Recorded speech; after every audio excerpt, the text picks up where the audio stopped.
Bobet et Ockers, Gino Verpani. 5 minutes de réserve pour Bernard Hinault, il n'a plus que 25 secondes d'avance. Regardez bien Jacques Anquetil. Il roule solitaire sur la route. 8 secondes. Le Roffignon a perdu le Tour de France. Coppi est seul et termine premier. Héros du jour, ça va être Ituren. Quel exploit athlétique! Bravo Merckx. Bravo Merckx. C'est un seigneur.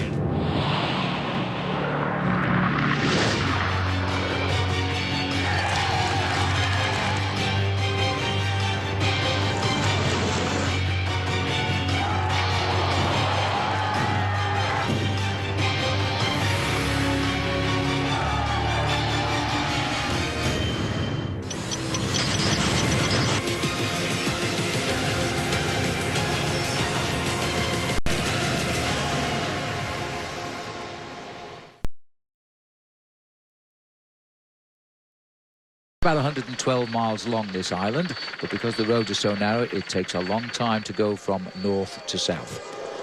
The teams on the front here, Amiga Farmer Quickstep, the team of Mark Cavendish. Haven't seen any of the teammates of Peter Sagan being sent up to share the pacemaking.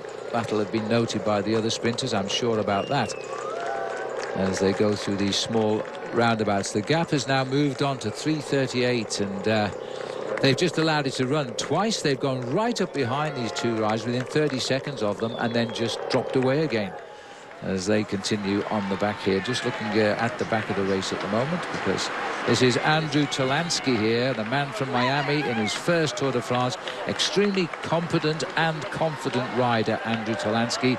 He will not ride an anonymous Tour de France. I am absolutely sure of that.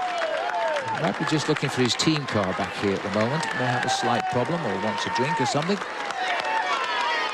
He's chosen a bad time to drop back. Oh, it's given us a little bit of expertise over the middle of the central reservation there. So as we look down there, I was just trying to pick out Peter Sagan for you, because he is a man who could well win today. He's had 13 wins like Mark Cavendish. Let me just show you one little smart piece of picture here about him and show you how well he rides his bike. Remember, this is a man who's been a silver medalist in the World Cyclo-Cross Championships. He's also been a junior world champion in mountain bike championships, and this is why this boy can do anything on a bike. A little quiet piece of country road as he's now about to park his bike, Sagan style. Whoops, hope he stopped at the other end of that, because he's gone straight into the car park. Now he's locking it on. An amazing character, a colourful person, and a great bike handler. Now, last year he had the Terminator bike, as you may remember. Well, this year he's come out with the incredible Hulk bike, and there it is. And he's hoping to throw that over the line first at the end of today's stage. Well, he's hinted what we all fear. It's a very tortuous approach to the line, and crashes could be the order of the day. I mean, don't wish that on the race at all, but the sprinters are going to have to be early. You can see him just down there at the end of our little indicator there in the greenish jersey going around the corner now. So he's in the depth of the peloton at the moment, but then he's got plenty of time to move to the front. The long, thin line of the rise to the front. Peter Sagan down there in about 50th place, I saw from the helicopter, a long way from the front. 92 kilometres left to ride. There's plenty of time for the riders to reposition here. It's a long day for these guys. It's going to be about 5 hours in the saddle by the time they get to the finishing line, but it's going to be the last hour of racing which will be the most important. That's when you have to have as many of your troops on board to get that big organisation. It's such an important sprint today. You have to go right the way back to 1966 till we had a flat opening road stage of the Tour de France, and that was won by a sprinter, but not in a sprint. That was won by Rudi Altig. And in fact, he was talking to the press yesterday, and because they wanted to get his opinion on this, and he said, well, maybe Mark Cavendish will do what I did, because maybe he'll jump away from the finish towards the end. Well, that's because of the nature of the roads here. He actually won by, I think it was 30 seconds at that time, Rudi Altig, and he was a sprinter, not a man to get away from the sprinters. So the last man to actually win the sprint would have been Rick Van Looy in 1965 on the first opening day of racing. And so it's amazing to think that. Normally, of course, we have a prologue time trial to decide the first leader of the Tour. But value for money on the island of Corsica, and a full-on road race stage to open the race up this year. I think the organisation, Phil, for this 100th edition of the Tour de France wanted to show off as much of the island of Corsica as possible, and that was by having this opening road race stage. But just to go back to Rudi Altig, he said the other thing that maybe Mark Cavendish might try and do is what he himself did in that 1966 Tour, was win the first stage of the Tour de France and the last one. But he also won one in the middle. He won stage 12 as well. Look, Jens Voigt here, the oldest man in the race, and enjoying every minute of it. Not too sure why he stopped just then, but I think it's only... looks happy enough. Wondering if he's going to talk, is he? I think he's just changing the frequency on his radio. He wants to go to Radio 1. He's been listening to Radio 2 for a little bit of time, and now he wants a little bit more spicy music, maybe. Well, he's riding his 16th Tour de France today, Jens Voigt. He's worn the yellow jersey very briefly. He's worn the King of the Mountains jersey as well. He's had a horrendous crash in this race. It really has been a love-hate relationship with the Tour de France. Now he's fed up. He's taking on... we're looking out now. It's getting a bit cloudy out here, Paul, as we're looking at the wind coming in. But Voigt is the man, I think, Paul, we're bound to mention him at some stage. He'll be in a breakaway somewhere, won't he? 41 years of age, Jens Voigt. He's going to be 42 in September of this year. He's held the yellow jersey for a couple of days. He's won a stage in the US Pro Challenge in the United States, a stage of the Amgen Tour of California. Any which way that you can. This man certainly is a star, and he always has been. You know, he turned professional back in 1997. 14 miles long, and it's just over 50 miles at its widest point as well. This is the breakaway. We're looking at the face here of Lars Boom in the new colours of Belkin now. They came on board just before the Tour started. It was the old Blanco team, formerly of Rabobank. And in the group also coming through now, Jérôme Cousin, who started it in his first Tour de France. In the orange jersey here, it is Juan Jose Lobato, who's the first leader in the King of the Mountains. He won the only prize earlier on today out on the course. Juan Antonio Fletcher, this is Juan Antonio Fletcher. The other rider in the breakaway is Cyril Lemoine of the Sejeune team. And between two of them are first-timers in the Tour de France, Lobato and Cousin. The others are old hands, to a degree anyway. Soldiers on as they're out on front. He's got 3 tours, Lemoine, under his belt. Well, it's been a busy day, even for the pre-race favourites today, because soon after the start today, it was Chris Froome who was touching wheels and hitting the road. Take a look at this here. He's the outstanding favourite to win when we get to Paris, but at the moment, somebody in front touched the brakes. He hit the back of them. He went on the floor. No panic here. He wears number 1. Because his team carried the winner of the Tour last year, Bradley Wiggins. Wiggins not here, so Froome, as leader of the team, carries number 1. It's normally reserved for the previous year's winner. In the end, he decided a bike change was to be the only way out of the problem.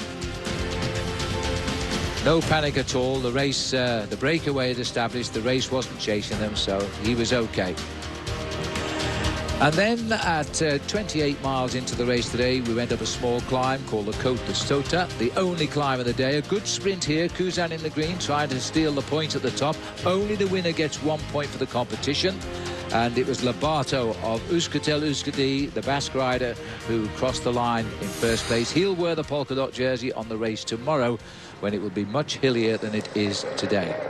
We're now back with the front of the peloton here. Marcel Seeberg on the left of our picture, pacemaker for Andre Greipel. Well, Paul, they've dipped inside 4 minutes, so the reversal is on again. We're approaching the 50-mile point now, 84 kilometres left to go. Sooner or later, the chase will start.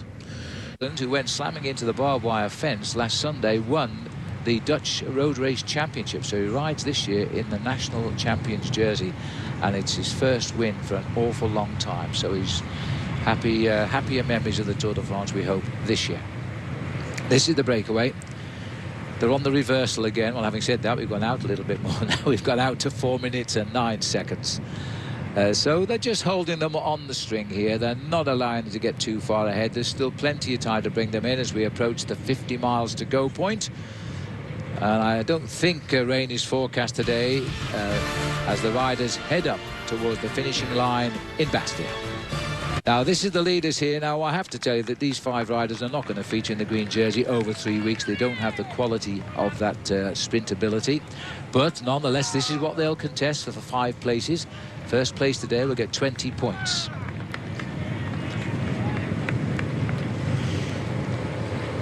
Now, what do you think, Paul? I know Jerome Cousin is a good sprinter. He made a bit of a mess of the King of the Mountain sprint and only got second behind Lobato. It might be different here. Yes, I think he's the fastest rider in this group, and he's probably got a little bit of a chance of taking the victory. But to me, what's more important is the sprint behind, because just recently noticed the teams of the sprinters getting themselves more organised at the front. The team of Peter Sagan, Cannondale, they were all together on one side of the road. You can see the lime green jerseys. That's the lead-out team for Peter Sagan. I also noticed a lot of the riders from Orica Green Edge, the team of Matty Goss, getting themselves organised. We've noticed in the last 2 years since they've changed these rules to put so many points at the sprint point that the teams take these intermediary sprints much more seriously. They've got to. They've done the same with the King of the Mountains. They don't give so many points for the small hills now. They get big points on the big mountains. And we've got Mark Cavendish's squad on the right. Seberg in second place. He's the team of Andre Greipel. Behind him is the teammate of Marcel Kittel. The Cannondales moved into the scene in lime green for Sagan. They're going to take this very seriously. Now watch out, because those blue jerseys on the left-hand side, that's a change of colour for FDJ, the Française de Jeu. They've got a very fast sprinter, Nasser Bouhanni. He was a French national champion last year. So you can see all of the big teams of sprinters are taking this intermediate sprint very, very seriously. And that was Cyril Lemoine. But you see what the acceleration in the main field. Now, this is not a chase that's happening here in the main field. It's a general acceleration in the peloton as they start to get themselves organised into their lead-out trains. But it's had a damaging effect on the breakaways advantage. It's now come inside of the 2-minute margin once again. The blue jerseys there on the right-hand side, that's FDJ. The last rider in that group will be Nasser Bouhanni. The lime green riders, they're getting themselves organised for their man. You can see also the white jerseys alongside the lime green jerseys of Cannondale. That is Argus Shimano for Marcel Kittel. This, Phil, is definitely going to be a dress rehearsal for the finish. But who's the man who's going to be the best? Most unusual to see now, because it's not just one sprinter's train on the front. There's about 6 separate trains here of the teammates who've got really fast finishes. That's why this year the sprint competition is going to be pretty special in the Tour de France. For the breakaway, they're into the last 1,000 metres. As we go under the 1,000-metre banner now, the 5 leaders are going to survive at least to contest for the 20 points in the first sprint for the green jersey. But none of these 5 will be featuring in Paris. It's really the sprint for 6th place we're going to have most interest in. Well, we've left all of the ripples of the start behind us. We're getting into the flat part of this race. This is the domain of the sprinters. These 5 riders are losing huge chunks of time just because of the general acceleration in the main field behind. It's down to inside of 1 minute and 40 seconds. But more importantly to me is who is going to get the best of the lead-outs in the main peloton behind? Is it going to be Cavendish? Is it going to be Greipel? Is it going to be Matt Goss or Peter Sagan? It's a real psychological sprint, this first sprint of the Tour de France. It is. They all want to show each other who's going the best, that's for sure. You're absolutely right. And a little attack from Juan Antonio Fletcher, and they're all asleep when he's gone away. No reaction from Jerome Cousin, the best sprinter. And that is the experience of 10 Tours de France. 20 points over the hill for him. He's being chased by Lars Bohm at the moment. And a big reaction from Bohm as he tries to get him down. Is he going to get him on the line? He's got it. He might do it here. But I don't think Fletcher is faltering. Well, he's not, but look at Lars Boom. He's not giving up at all. There's a long way to go, and Lars Boom has got himself into the slipstream now of Juan Antonio Fletcher, and boom, he's going to come by. And that's his name, by the way. Yes, Lars Bohm adjusted it well, and he had to react when he did, otherwise he would have been 50 metres too late. Well, that's how much they're valuing this. And I suppose of all 5 men in the breakaway, Lars Bohm is on the outside favourite candidate for the green jersey, so he's got 20 points in the bag. Yeah, but look at the clock now. We're down to just outside the 1 minute margin. That put him into a little bit of oxygen debt there. That was a perfectly timed acceleration by Lars Boom, but I have to say there was a great first move by Juan Antonio Fletcher, but when it got to this point, he had nothing left in the bag. So Fletcher goes over in second place. He'll get 17 points in the competition. But this is the sprint we're more interested in now. And the teammates of Peter Sagan, who is the second rider in the line here. Mark Cavendish is in third. Greipel is on Sagan's wheel. Well, that's Greipel in third place. So he's going to give the big lead out now to Cavendish. Cavendish is onto Sagan's wheel. He's coming around there, but it looks to me like Greipel looks in a good position here. Greipel has gone for it. And is he going to be challenged by Mark Cavendish? No. And on the line, I think Cav may have got third there. It was very, very tight. I think it was Greipel, Sagan, Cavendish. Photo will decide. The photo will decide. I'm not sure that Cavendish really dug dead deep into his reserves there. I think he was playing a little bit of the psychological game. It's also psychologically different for a bike rider, Phil, when you try and sprint up towards the line. It was a very, very close sprint. I guess the camera, but I thought, you know, that Greipel had won that. But again, Cavendish showing that incredible last kick he's got. But they go shoulder to shoulder all the way to the line, and Cavendish may have pipped Sagan, you know. I think he did, and coming across the line in fourth place looked like the shape of Matty Goss. So Goss in the frame as well. I know the Orica Green Edge team from Australia. This is the first all-Australian squad to ride the Tour de France, now in its second year. And they're looking for their first stage win for that team. Chance here to look at this magical lighthouse, the Alistro Lighthouse down in the bottom. Yeah, very tight finish. We're waiting for the camera on that one at the moment. Carry on, Paul. We just missed that lighthouse there, but in fact the lighthouse was built first in 1864, but it was destroyed during the Second World War by the German troops in 1943 before being restored in 1945. It used to be, it was electrified in 1964 and it became automatic in 1988.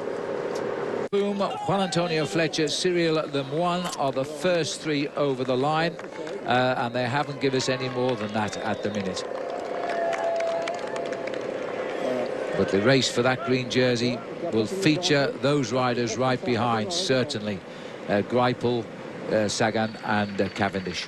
Yeah, the Just Race Radio just confirming that Cavendish was the second rider in the main field across the line, just behind Greipel, just getting the wheel ahead of Peter Sagan with that lunge to the line. So that means Mark Cavendish went over in seventh place, so he will have got, I think, 9 points in the competition. Well, just having a quick look here, we can see the main field now. Lots of pale blue jerseys at the front. That's the teammates of Mark Cavendish. I have a feeling that Cavendish actually backed off a little bit there. He didn't want to come past Andre Greipel on the way towards the finish. Maybe encouraging Greipel to think that he's the faster man. But sprinting for an intermediate sprint point is not the same as sprinting for a win, especially when you know that that win is going to bring you a yellow jersey as well. Yeah, absolutely right. It's not the same as racing for a stage win in the Tour de France. And remember that Mark Cavendish today is looking for stage win number 24. He's rapidly climbing up the rankings of stage winners throughout history. Eddie Merckx has the most, by the way. But when you come to sprint victories, he outrode last year the record which was held by the great sprinter from France, Andre Darrigard. So he's been the most prolific sprint winner in the history of the Tour. Absolutely right. Minute 50 officially confirmed for the riders. Minute 51 the GPS. And so there's still a job for a human being in the world of technology, as these four riders are ahead of the peloton. The peloton forming that arrowhead at the front. The teammates of the sprinters, they keep yo-yoing up to that breakaway and dropping away from it again, deciding the time is not yet right for the catch. Team Radio Shack are swinging across to the right of the road there. They had a very successful series of national championships, I must say, and Jan Bekeland's a Belgian getting the Belgian title for them, and they've brought a very good team here of climbers. No, they certainly have. I think that's what they've concentrated on this year. A lot of teams have realised how important this tour is, and they've decided, some of them have decided just to come with one goal rather than going for the sprints and going for the overall classification. You've got to just have one aim in an event like this, although there is a lot of rumour and innuendo surrounding Omega Pharma Quickstep, because Patrick Lefevre is wondering whether or not he should pick up Rigoberto Urán, one of the Colombian riders from Team Sky, because he'd like to have a leader for the overall standings. But he says he will not support Mark Cavendish with his lead-out squad, but he believes it's possible to have two goals. So we'll follow that discussion with interest over the next 3 weeks. Well, absolutely. Sky not selecting Urán. He had such a tremendous Giro d'Italia. But I think this is all for Chris Froome, this team, and that is the general understanding. So after his second place in the Tour of Italy, which is the Giro d'Italia, Uran rested from the Tour de France. To the last 25 miles of the day now, the peloton, you can see them speeding over the ground through the Corsican villages here. We're heading up to Bastia on this opening stage. First time the Tour has ever visited the island of Corsica. So departments 2A and 2B, Course du Sud and Haute Course, can now say they've entertained the Tour de France. And what a time to do it on the centennial anniversary of the event. These are the 4 riders. There were 5, one has gone back. These are the 4 who set the pace since the 0 kilometre, the start of the stage today from Porto Vecchio. But it's only a matter of time, because this is the rest of the Tour de France. 48 seconds gap. So there's the firecrackers on the left of the road for you, announcing the passage of the Tour de France. They're not in distress unless they've got a problem getting down off that roof later on. So as the peloton now turns a little bit angry in pursuit, let's have a look at the Geico stage map and we'll take you quickly through the stage of the day. Catch, 37 kilometers to go. They'll all come back together again. So they're going to be, they'll have been in the lead for about 175 kilometres, which is about 109 miles up front today. But it's going to be all over in the next few minutes. Hard way to start the Tour de France, bearing in mind there's still 4 Sundays to go till we get to Paris, and what will be a dramatic finish. I think we'll see the main field staying very much together now. They've controlled this. The teams of the sprinters have been very powerful in just playing with these guys, cat and mouse style. They're waiting to pull them back into the main fold. And they will not want to see another breakaway form now, because it'll be a lot more difficult to control. So we'll start to see an increase in the speed, an increase in control at the front end of the peloton. Well, let's not forget, Paul, winner takes all today. It's the only day of the Tour de France when that can happen, and that means the winner pulls on yellow, the most coveted leader's jersey in the sport of cycling. I think it's wanted more than the rainbow jersey of a world champion. Jens Voigt is bringing through the Radio Shack boys here. Andrew Talansky also in his first Tour de France right up near the front. But they're not looking to... They're just keeping Andy Schleck pretty safe. And looking on the right, you've got the Omega Pharma Quick-Step team of Mark Cavendish. By the peloton, and believe me, things have changed now. Take a look at the speed here as they really are throwing everything into the move now. We're running at about 40 miles an hour. So, Paul, as we look from the helicopter here, boy, there's a whole new ball game down there now. Well, this is, in fact, the acceleration in the last 40 minutes of the race, and we've moved up to speeds approaching around about 50 kilometres an hour, 31, 32 miles an hour in the main field. And the reason for this is what's happened now is the guys who want to win this bike race overall, they want to be in the first 25 and 30 positions, because they know all of a sudden on the running towards the finish there could be a split in the main field, and Alberto Contador doesn't want to lose 15 or 20 seconds. Well, he's got his team on the front here. This is a sign of confidence. He's put his team on the front to drive the pace, and they have lifted this up to probably in excess of 55 kilometres an hour, 30-35 miles an hour. So nobody can get off the front. Everybody looking around, see what damage they're doing. I take my hat off to Contador. Nobody was expecting this from his team.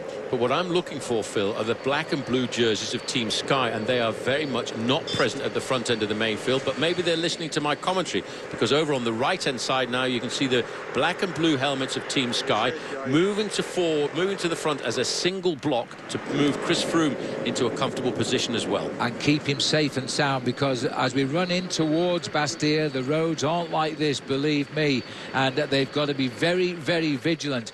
There's 2 races now. There's one race for the race favourites to keep out of trouble, and there's one race for the sprinters who want to win the day, because yellow is the prize for the winner. Look at the length of that line. These riders, first timers in the Tour today, must have wondered what has happened. They now know what the Tour de France is all about. And if you look at that long line, some of those guys might never, ever make contact with the front of the pack before they get into Bastia. And there are gaps appearing as well. It looks as if this rider here, Bouet's had a very difficult time getting himself back into the main field because of that sudden acceleration. He's sitting on the back of the referee's car. He's just waiting for a slight pause. And then he'll flick around the referee's car and get himself onto the tail end of the pack. This is the move. Well, as they push the pace now, Sky has rushed up to the front to try and get control of the head of the peloton here, bring a little bit of sanity back into the main field. There is Moser, Moreno Moser, teammate of Sagan, would have been a useful lead-out man. Ian Stannard is the rider in black for Sky, former champion of Great Britain.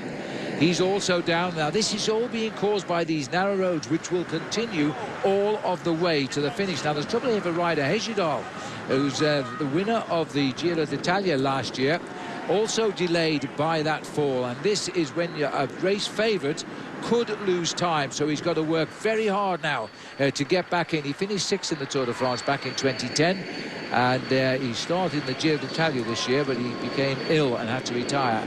He was the defending champion of that race. See if we can show you this again here. Look to the bottom of the picture. Here we go. Again, it's due to these barriers on the sides of the road. I think riders are clipping them because of the width of the roads. The brakes go on. There's quite a few riders gone down. I think they've all stood up. Moser there, once he's untangled his bike, he's going to get out of here. That's Stannard of Great Britain in his first Tour de France. He's a big man. As he got going, now I can tell you the other saga, which is coming on the closing stages, the bus, there it is, hasn't gone anywhere. And we are now less than 15 minutes from the finish, so we're going to start getting very concerned. You can see everybody on their mobiles there, trying to sort something out. I don't know what they could do other than to quickly change the finish a bit further down the beach. Sylvain Chavanel on the front, more or less. Peter Vellit on the front right. Stuart O'Grady is on the front left. These are the pacemakers, and they keep this speed up about 12-13 minutes, and they're going to be up behind the Orica Green Edge bus, which is still under the banner and firmly stuck. I've seen a lot of things, Phil, in my life at the Tour de France, but I've never seen anything like this before. I've never. I mean, I saw once a cameraman have the underneath of his cradle on his camera hit by a bus that went underneath on the Champs-Élysées, in fact. And from that day to current, they now put an orange light under the camera tribune. But I've never seen any get wedged under the banner. 10 will require some heavy lifting gear. Well, I'll tell you what, Phil, they're not going to get that bus out of there in the next 10 minutes, and that is how long it takes to cover 8 kilometres. What an awful I think shame. What they're going to do, and I don't know how the riders will handle this, I don't know how the riders will understand this, they will have the sprint finish for the end of the race at 3 kilometres to go. Well, that's the only solution. A very different sprint finish, because quite honestly all the dangers are lurked in the last 2 kilometres of the race. So we're all in the dark together here. We will follow the pictures, as indeed you are back home. 8 kilometres to go, just over 5 miles. The peloton are heading onto the beaches of Bastia now. There's absolutely no sign. They've now got the fire brigade out now to try and help out. But there's no sign whatsoever of this bus moving everywhere. But they are bringing along a heavy lifting vehicle here, and they're backing it right up. No, they're sending him away again. As we watch the race, there's 2 races to talk about now, Paul. There's the bus stuck under the banner, and there's Peter Sagan's team now driving at the front to try and drag their man into the finishing line. The only question is, where is the finishing line? Well, they are saying that the finishing line of the stage is going to be at 3 kilometres to go. They will tell the riders what their positions are, and then the riders have to come down here to the presentation area. But they will not get across the finishing line here this afternoon. Well, I feel very sorry for the organisation. It's an error. The banner should have been higher, but what a shame for Corsica as well on this opening stage of the Tour de France. Anyway, Peter Sagan's Cannondale team are doing their job for their sprinters. Stuart O'Grady drives for Orica Green Edge. It's his team bus which is causing the problem at the finish right now. Marcel Kittel's boys in white, they're working on the far left. Mark Cavendish, boys in blue, they're working on the far right. They've been given the information to the team cars that once they go past the 3 kilometre to go point where there is a photo finish, Well, it will be about 4 kilometres to go to 3 kilometres to go, which might be the finish. And yeah, well, we'll go with you. And the thing is, what about the poor riders? They don't know exactly where they're racing for right now, and it will be a whole different finish now. A completely different finish. It's difficult to judge because although the riders will have been given the race and the information over their onboard radios, the thing is you don't have the barrier, the banner across the road to be able to judge how to make your sprint. It's going to be very complicated. It really has thrown a spanner in the works for the organisation, and a sad end of the day here on the first day in Corsica. That is what has created the problem here at the finish line. He's totally wedged under there at the moment because the actual banner's ripped through the air conditioning system, and he's stuck under there. They can't get the banner to move off the top of the bus. The finish of today's stage of the Tour de France will be held at 3 kilometres to go. There is a photo finish there. That is going to be the point where they will cross the line to get the victory. But how can the riders figure that out? They've only had about 10 minutes to try and change their tactic. They've been looking at finishing on the finish front. There. You can't finish at 3. There's a bend in the road. Well, that's unfortunately the only way they're going to be able to do it. Well, we'll find out. You can see that motorbike has come through. That's the direction of the race. They can't come round that bend and go under a 3 kilometre banner. Well, I feel sorry for the organisation. They're going to have to work it out pretty quickly now. So we're looking there at 3 kilometres to go. There's no way they can finish at that particular point. They might move it down the road along the beaches before they get to the 3 kilometre banner. But the organisation know the situation, and they're having to think on their feet right now. Well, as we speak, the bus is backing off the finishing line. Now what will they do? Because they might well get this away. They're getting it down the road, and they're trying to get it into an area where he can get it onto the beach. There it is. That is the escape route on the left of our picture for all the smaller vehicles. Now, will the bus be able to get down there behind our commentary box? If they do that, Paul, we can go back to business as usual. Yeah, but how do the riders handle that, Phil? Because they're being told one thing, then they're being told another thing. In the final few minutes of a stage of 213 kilometres, 130... Oh, another crash. Oh, a massive pile-up as they all touch wheels again. Cavendish is there. Cavendish on the left of our picture is involved in this one. He's not hurt, but he's riding away as the peloton race on. That was a big pile-up. Let's have a look at that again. It was one of Cavendish's teammates who was first to go down, and that's why Cavendish was involved. He was not too far away from him. Peter Sagan is there as well. The big contenders for today's victory have gone down. Looking a little bit further back, this has caused chaos there. Sagan badly ripped up, and we're looking to see whether Andre Greipel is still here. Greipel looking at what has happened behind Cavendish's team. I can't see Greipel either at the moment. I can see Greg Henderson. He's the third-place rider there. Well, we've lost 2 of the top sprinters, and there's no way they can rejoin in time to win the stage today. And so we go back up to the front here now. Is Andre Greipel up here? Cavendish has went gone. Down. Sagan has gone. There is Sagan, and he's got his rips on the left shoulder of his jersey. Well, and it's such a shame at an end of a race like this, and now we've got to see what the organisation is like. There's still a lot of riders in there from Argos Shimano. Well, and the question is, where are we finishing the race? Because the bus, I think, is off the course now. Yeah, they've managed to get it away. So we're racing back to the finishing line now. And the crash has taken out the 2 top sprinters in the same crash. They will not rejoin in time to contest the sprint. Watch out, there's a move on the right-hand side there coming from Movistar, and that will be for JJ Rojas, their big sprinter. Now it's complete and utter chaos at the front end of the peloton as Orica Greenedge have disappeared, and it's now the turn of Vacances Soleil. And because that crash has happened outside 3... Greipel is there's out. Greipel standing on the roadside, the 3 top sprinters. Marcel Kittel now must be thinking it's his birthday, because I think he is still up in that lead group.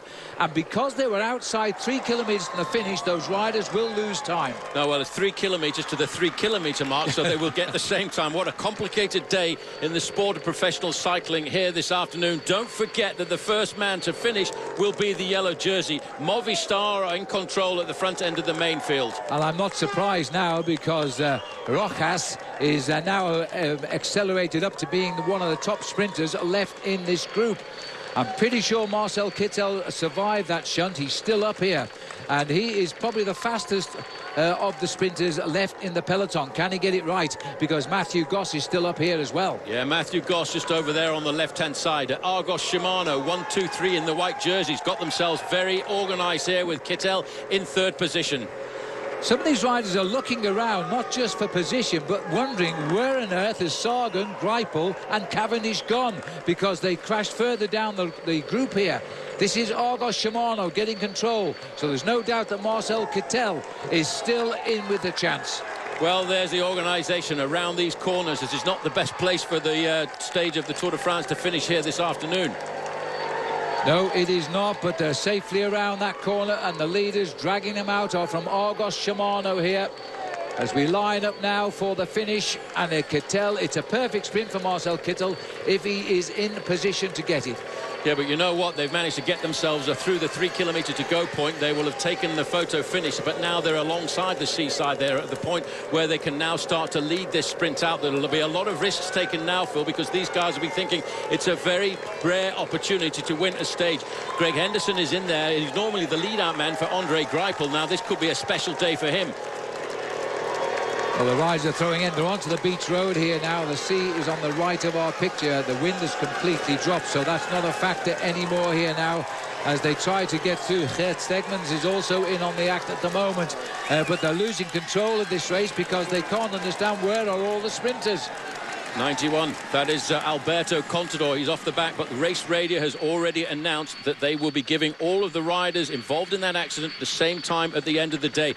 This could be this because it happened at 3 kilometres before the 3 kilometre, which was told by the referees to be the finish of the race. But the race, I think now, can unroll quite normally towards the finishing line. What chaos. Well, it is the way the Tour de France is. It's a live show, and it all started with the trapping of the Otica Green Edge bus. But as this rider here slipped away as he races up towards the line, they're still trying to organise the sprint here, and they're still looking for everybody as Lotto continue to try and win this stage. But watch out for Henderson, because he could finish it off and get a good result as they start to race for the line here now. Peter Kenner, I think it is trying to get in on the actor for Sky as they come up on the inside. Everybody dashing for gaps on the line, but on the far right of the picture, it is going to be on the line. Marcel Kittel gets the victory. Well, it all fell in place for Argos Shimano. It's Kittel's second Tour de France. He didn't finish last year, but this year he starts with a win. Win number 12 of the year for him, and he gets a yellow jersey. Well, Phil, that was probably one of the most chaotic Tour de France stages I've ever seen. Look at the man in the white jersey here. He's waiting. Lotto Belisol tried to sort it out for their lead-out man, Greg Henderson. But the big man from Germany starts to get the turbo whistling at this point, and all of a sudden he realises how important a day it's going to be for him. As he lunges for the line, he just looks under his shoulder there. Bang! And he gets the victory he was looking for. Well, sad sights all around here. Number 184 here is Matthew Goss, left on the roadside as well. I think he may have fallen in the last bend there. I think he has gone down in the last bend. You can see the blackness on the back of his jersey. Yeah. Well, I don't know how we're going to write about this one. Well, I'll tell you what, it is an amazing opening to the Tour de France, and this was supposed to be a day of the sprinters and not quite as chaotic, and it all started with the trapping of the Orica Green Edge team bus underneath the banner. As life will soon return to normal on the beaches, but Marcel Kittel gets his 12th win of the 2013 season, but his first ever in the Tour de France. Still out on course, riders racing in as they will continue to do so, including the top 3 sprinters, Cavendish, Greipel and Sagan. Paul Schoen has told us, the referees have announced on the race radio, everybody today will be given the same time. So they haven't lost any time, nobody's lost any time, but they certainly lost their chance to win the stage. Alberto Contador just over to the right-hand side with the yellow sunglasses on there, and he will rue the day that accident happened. Unfortunately for him, the race organisers decided that they would take the finish positions of the races at 3 kilometres to go. Contador went down pretty hard there. You can see his jersey's ripped up on his right-hand shoulder. Philippe Gilbert. Looking at his hand, Philippe Gilbert, that white jersey on the right. He's looking at his wounds as he comes in. This was not the way the day should have ended for these riders. Peter Sagan's team, they're bringing home their sprinter, but he lives to fight another day, and that's what matters in the Tour de France. But he's pretty cut up as well, and he'll be have a very sore body tomorrow when he comes out towards the start line. It looked like it was going to be a normal bunch sprint here this afternoon. The race organisation and the town of Bastia had put together a beautiful finishing line, but chaos struck the riders. And there's the Orica Green Edge off to the hotel, which is literally about half a mile away from the finishing line. There's the happiest man in the Tour de France today. He doesn't care if the Orica Green Edge bus got stuck under the banner. He was the first cyclist to get there. Marcel Kittel. Cheers all round for him. Second Tour de France, first day in yellow today. Many of the press on board with it. They'll sleep through the night. There's the sprint for you. Early for the great sprinter. This is where you've got to show it. And Kittel comes out of the pack. A tremendous finish for him. A big final effort. They haven't announced the result officially, by the way, yet, but there's no doubt in my mind that it will be awarded to Marcel Kittel. Terrific effort right on the line. As the German gets the victory. Well, let's check in with Steve Prino. Steve, what have you got? Well, I tell you, guys, as you called it, it was absolute chaos back in the peloton. From the information initially coming in that there was a bus stuck underneath, it took a while for that to get to the team directors, and initially they didn't know. And then the direction came that they got to stop at 3K out. I talked to Marcel Kittel's director right at the time that came out, and he said, yeah, I've communicated that to my team, but they don't know what 3K looks like. And then within a minute of that, it was the original finish line. And so there was absolute chaos in the communication process, and as that's happening, that's when all the guys hit the deck. Well, hopefully nobody hurt too badly, Steve. It was quite a nasty shunt, and as we're looking it back here now on the monitors again, it was you see the white jersey. He didn't fall, Mark Cavendish, the British champion. He had to get round the rubble though, and it's far too late to rejoin the race to take part in the sprint finish. Peter Sagan, a little bit more difficult for him because he fell quite heavily, hurt his left shoulder, because there you can see the jersey ripped for the champion of Slovakia. No effort to rejoin the race. His day was over as well. He's now finished the stage. And there was a very lonely Andre Greipel left on the side of the road. He has a broken bicycle there. He wasn't involved in the crash. It looks like maybe his chain snapped. And that left it clear for the number 4 sprinter of the 4 of them, in no particular order. Marcel Kittel gets the stage. Welcome back to what has been quite a chaotic end to the opening stage of the Tour de France here in Bastia. And now let's go straight down. There is the podium. The stage winner is Marcel Kittel, a German rider who races for the Dutch Argos Shimano professional team. He abandoned his first Tour de France last year on the 5th day of racing. Here we are in his second tour on day 1, and he's won the opening stage. And very shortly, he's also going to receive the first yellow jersey of race leader. Nobody gets the same time, so we can get over that problem today. As we go back on board, it's the yellow jersey now. Second Tour de France. What a day it has been.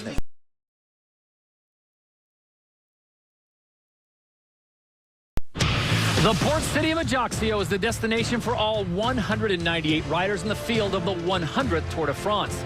Today, the sprinters could have the final say, but first, there are some serious climbs along the way. Just moments ago in the northeast corner of the island of Corsica, the peloton rolling away to the roar of the crowd. And after yesterday's finish, these may be some of the bravest men in all of France. It's 97 miles from Bastia to Ajaccio. And on the front, Marcel Kittel of Argos Shimano is wearing the yellow. First indications of what is to come in the steepest climb so far on day 2, the Col de la Serra. The sprinters immediately threw in the towel and went out the back door. Blel Kadri, the experienced 3-time riding tour, has broken clear, and the peloton are assembling some 27 seconds back. The Maillot Jaune of Kittel is looking for around 3 minutes now. Well, he's in amongst the trees here. There's a particularly nice climb, this one. That's if you're not riding the Tour de France, of course. As Blel Kadri here has to keep the pressure on. He's defending very little over the peloton right now. 27 seconds, but the damage is being done at the back end of the race. A lot of riders have been eliminated. A lot of the sprinters have been eliminated. And they will, it depends how the race evolves from here on in. There's only one team putting that pressure on, it's FDJ. Now, once they catch this leader, they've got a long way to go to the finish if they want to conserve the advantage of the damage they've done over the sprinters' teams. Well, some big sprinters still behind. Christophe, who was placed yesterday in second. Cavendish, the third stage behind the race at the moment. The yellow jersey itself, and indeed the man who was third yesterday, Boy Van Poppel, the teenager who's wearing the white jersey. They've all lost ground, and they're all around about 2.5 minutes behind the main field. Might still get back, but you've got to take your hat off here. FDJ are certainly riding to a plan. They wouldn't be doing this with all of the team if they weren't. No, they've done some serious damage at FDJ at this point of the race, and this is one of the major casualties, the man who won the stage yesterday, Marcel Kittel. And they obviously realized that the word came out from their man, and that, of course, was Marc Madiot, and he would have given the order to really put the hammer down to eliminate them. Only 7 kilometers of the race here, the last really difficult 7 kilometers, was where the most damage could be done. Well, I'm just trying to work out what their plan is, because I can't believe their sprinter, Nasser Bahani, is still in that front group. I would have thought he's joined everybody else in the chase. So the only plan I can think is that one of the opportunists in that team is Pierrick Fedrigo. He's already won stages in Gap Tarbes, and he's also won twice in Pau. He is an opportunist. If he's feeling good, this would be a perfect stage finish for him to wind it up. So we'll see if they're trying to launch him. Fedrigo's in his 10th Tour de France. The only problem is I've noticed Fedrigo has been doing a fair bit of the pacemaking at the front of the group with his other teammates. The best placed rider yesterday, by the way, was Thibaut Pinot in 57th. Well, Pinot is also their rider for the long-term shot. He's the leader of the squad, and if they can steal a march over Chris Froome on these stages when they're not perhaps paying as much attention as they might, yeah, good start for the Frenchman. Blel Set back, and it looks as though they've got a problem for the leader. Can you believe that? Blel Kadri is being picked up because his bike has seized up with the gears. Well, that was a little bit of bad luck for him. He was at 20 seconds advantage over the main peloton. The big question mark now is, Phil, now that they've caught this lone leader, what is going to be the response of the peloton? But Blel Kadri is not going to give up at all. He's got that little bit of energy coming from the adrenaline from having to stop at the side of the road. He said, I'm going to keep going. Well, he's got back on, put his head down again. Mark Cavendish, by the way, is also back there. He's been dropped, so too is Boy Van Poppel, the other sprinter in the white jersey. Most of the sprinters have been set back, but the one that hasn't is Peter Sagan. He's still in the main group. Well, Sagan is the big favourite and was the big favourite at the start of the day, but it all depended on how the race was going to handle this big climb of the day. Up until about 3 kilometres to go to the summit of the previous climb, they'd got at a nice steady tempo, and none of the sprinters were put under pressure until this happened. Well, the peloton just being guided along nicely here by the FDJ team and TireRack.com inside the race. Here we go again. Steve, how are you doing back there? We're getting to at the moment is 6.5% average gradient. Blel Kadri, he really has decided he's going to take the bull by the horns this afternoon. He's fighting to get himself those 5 points at the top of the climb, because that will take him comfortably over the next day or so in the King of the Mountains Leaders competition. Arthur Fischer there in the red, white and blue. Another move coming from Europcar. This looks like might be Pierre Roland who started going away here. The boy in green who started the move. The 0-1-2 on the Europcar team. They've had a very, very busy day, I must say. And this is their team man for the high finish. Now, I should expect to see reaction from the favourites like Contador, Chris Froome, if he starts to make any progress at all. If he can get up to Blel Kadri, Kadri can work with him and could still lead the King of the Mountains tonight, but I think it would be the winner of this if they were both equal on points. Well, 2 Alpine victories. Look at that. He's come straight across the gap, Pierre Rolland. So he won easy. the Alpe d'Huez stage in 2011. He won La Toussuire in 2012. I'm surprised to see a contender make a move like this, but bear in mind, Phil, that Europcar have not yet decided whether or not they're going to re-sign their sponsorship for next season. So any advantage that these guys can get in a race like this, even the lead in the King of the Mountains competition, is good stuff to take forward to the sponsors. Well, my theory that Fedrigo might be doing well has gone to the wall now, because that was him being dropped by the peloton, as we've seen another attack coming here from Sojuson. Could have been Bryce Fellou, a man making his way back to the top of the sport. Well, there you can see 1 kilometre now to go to the summit. Pierre Rolland, I do not think, Phil, will try and ride away from the peloton this afternoon. He'll try and get himself a maximum 5 points over the top of the climb. And it's too far to go to the finish, so his only goal here must be the King of the Mountains jersey. Now, all of a sudden, Team Sky at 1 kilometre to go have decided to take control of the peloton, and this is their man Kirienka. Kirienka just holding steady, looking good for Pierre Rolland, the Frenchman here. Second day in Corsica and a French leader in the King of the Mountains, because 5 points will do him well. Clearly, Europcar had a plan today, which all began with David Vellier, and then from Voigtler, and now from Rolland. Well, Rolland can't be much more than a couple of 100 metres away from the summit of this climb, and 5 points in his back pocket. Thank you very much. But behind, I did notice, very close to the front end of the main field, a certain Andy Schleck was riding quite comfortably in this year's Tour de France. Yes, he's gone off our frame at the moment, but I also spotted him up there. He may be holding a big secret to this Tour de France right now. But as we're watching here, Pierre Rolland head up towards the summit, 5 points in the bag. And just like that, he'll be the next leader in the King of the Mountains. And the French will be delighted. Quick check over his shoulder there to see what sort of a gap he was holding on. 20 seconds. That corresponds to about 300 metres advantage. They will have him in their sights currently, but all he's got to do now is hold on for another 20 seconds or so himself, and he'll cross that line in first place. And then a long descent and a lot of respite. You're right, it was Brice Fellou who came up, and he's joined Lel Kadri here. Well, Kadri holds on to second place there, Phil, over the top of this climb. It's going to be very, very close.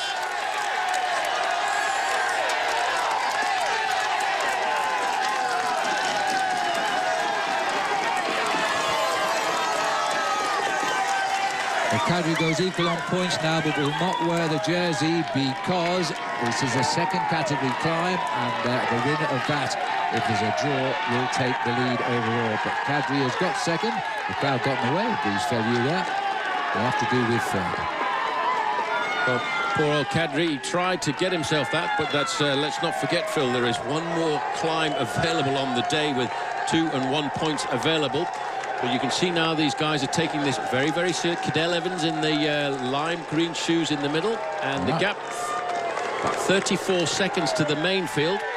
Kirienka taking that for Sky, but there was no competition there for the fourth place. It was simply he was the pace man there as he goes over top. He gets a point. More importantly, though, for the moment, it's Rolland and Kadri equal in the King of the Mountains competition with 5 points apiece. Some interesting moves coming here today, Paul. One or two riders and their teams have come out with definite plans to try and control this stage. Yeah, but the yellow jersey, Phil, more than 5 minutes in arrears. I cannot believe that a man who is using a lot of road there, Pierre Rolland, at the front end of this race, I cannot believe that he will continue with this battle in the early part of the Tour de France, because this is a guy who has high hopes of finishing high up in the overall standings, and he could be wasting a lot of energy on the second day of the 100th edition of the Tour de France. We're now going down a less technical descent here. We will be pushing on occasions at speeds between 55 and 60 miles an hour while still on the slopes of the climb. Marcel Kittel's enjoyment of the day in yellow is about to end. Well, I think that's it. Just behind Kittel was, in fact, the young rider, 19-year-old Danny Van Poppel in the white jersey. But the British champions jersey of Mark Cavendish even further behind. We've lost location of it at the moment, but he's quite a way behind the yellow jersey reportedly. The result of the King of the Mountains, Rolland gets the 5 points, Kadri gets 3. They've both got 5 points now in the overall standings. Now watch this as he almost scrapes his elbows on the wall. This road docks down. There's a sharp hairpin bend to the right coming up as he continues down the valley, just flicking his bikes here as he takes the best lines on the corner. If he rides this properly, you're going to talk here the speeds of around about 45 miles an hour as he continues his way down to the valley below. It's a long, long descent, this, believe me, before we go on into the town of Ajaccio. We'll see you in a moment. Well, as you rejoin us, Jean-Christophe Perrault has just had a problem here. He's number 81 and he's doing a bike change, and he was in the chase peloton, which has virtually pulled back Feliu and Kadri, but not Pierre Rolland. We're still on the descent where we were. We just flicked off the descent onto a little climb. But the top man on the La Mondiale team, AG2R, which is rather poetic justice, I suppose, because Kadri is on the same team as Perrault. Now there's the capture. Kadri on the far left and Bryce Feliu both back in the pack. Now it's all against this man now, Pierre Rolland, the winner of the white jersey a couple of years ago when he shot to fame in 2011 by finishing 10th. That prompted the French to say this is a man to win the Tour in the future. And he's among the favourites. He's not an outstanding favourite, but he's certainly among the favourites to win the Tour. And he's taken his chance today. So for that reason, Sky are driving the chase. They do not want to give anybody any time that can be claimed back later in the Tour.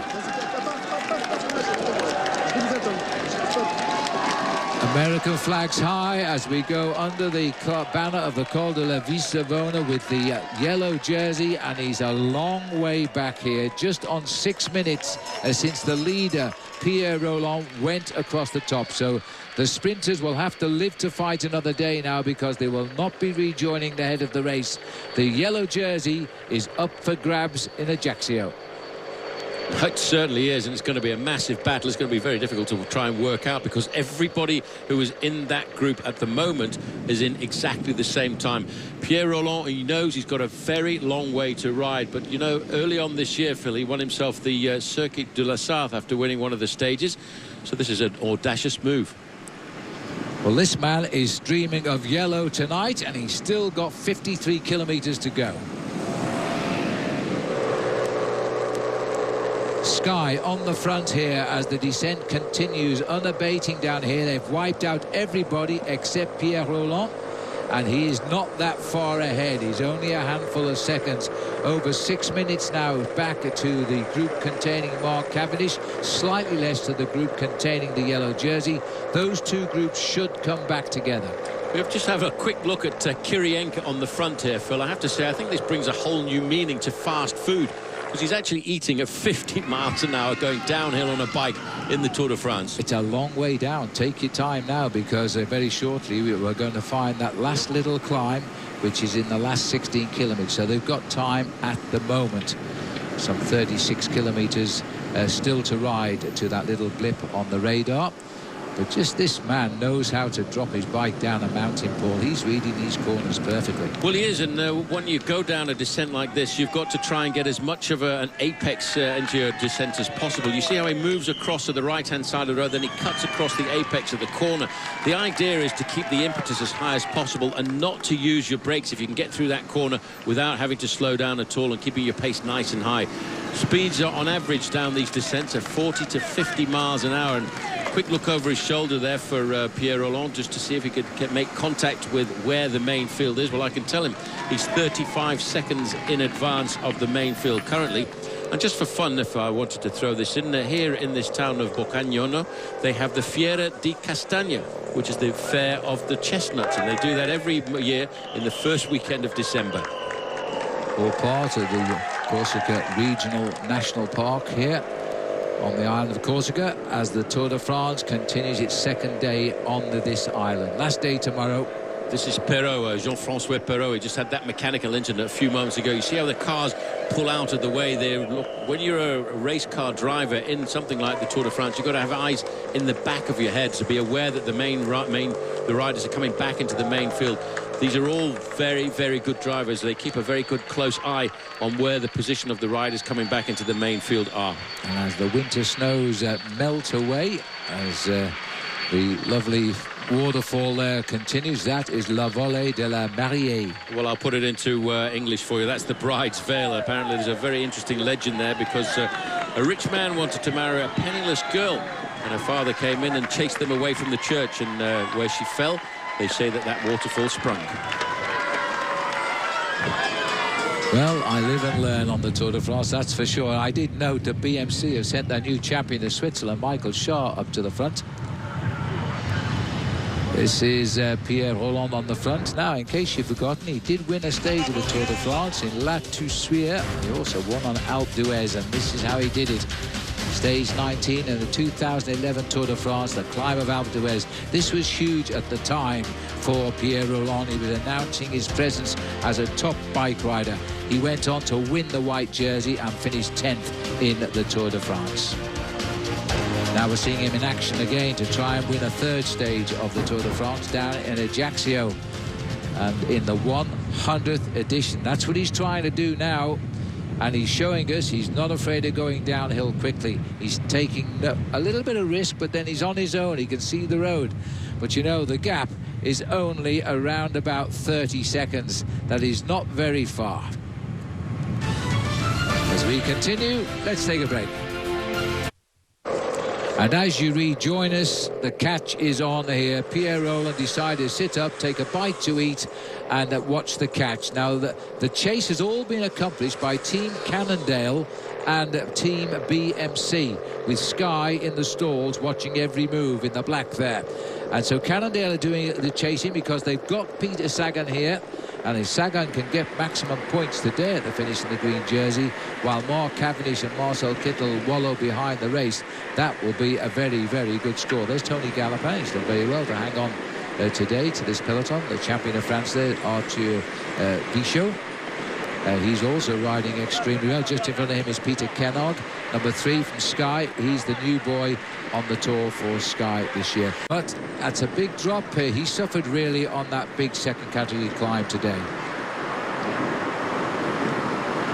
Well, at the moment, Paul, Mark Cavendish is riding over 4 minutes behind the yellow jersey group, so now he's 10 minutes behind the leaders of the race just now. So, but his whole team have gone back for him. He's got 5 teammates trying to help him get through.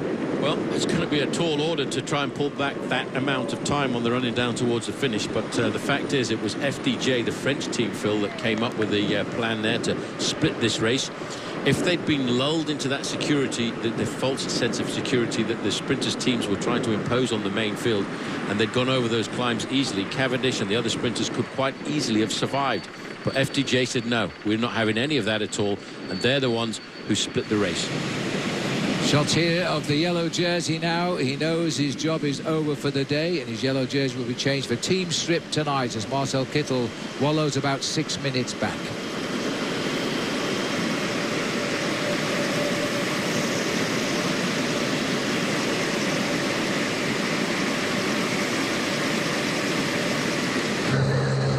As we switch back up to the leaders now, still driving down the... there's somebody... Another bike change for AG2R there. They've had their ups and downs on the race today. Jean-Christophe Perrault was the rider before. Has he changed back? This looks like Perrault. It is, yes. It is. So he may have changed back bikes there, Paul. I'm not too sure. Or he's had another problem. Just having a quick look there now. He's got himself back onto the wheel of his teammate. Busy ride. Side view, yeah, he's still got the number on, so that's the original bike that he started the day on. Yes, I think he's changed back, and he's taken a teammate for insurance. But the interesting thing was, I thought I saw a group of riders just around the back involved in the team of cars, and that was possibly a group recovering from the descent and getting themselves back into this race. Always confusing on these stages like this when you get lots of groups shelled off the back and the riders starting to recover. A little bit of a thank you there from the team manager as he's got his teammate to nurse him back in. This is a guy who finished second in the Olympic Games in the mountain bike before deciding, I think I'll have a crack at road racing. He's rose to prominence because he actually beat Sylvain Chavanel in the French Time Trial Championships a couple of years ago. Chavanel, whose last week before the start of the tour won the French Time Trial Championships for the 5th and record time. Yeah. Well, yes, and in his first Tour de France, Christophe Perrault finished 9th overall back in 2011. So a real all-round talent. Looks very cool, calm and collected. He's getting old now, but this is only his 3rd Tour de France because of all his other disciplines he's excelled in during his career. He won't have any problem getting back. He's being led back up to the field here. Just in front of him is his teammate and the man we saw him with earlier, Blel Kadri, who was also in action on the climbs today. Still sits equal 1st overall in the King of the Mountains until the next climb at least. Sky are just allowing Cannondale to set the pace. They're not interested in doing anything now. The selection's been made for the day. The next chance there can be a selection will be on the last climb, which comes 16 kilometers out. So that's just 12 kilometers to ride. 7 miles to the top of the climb. It's a 7-mile dash for the line.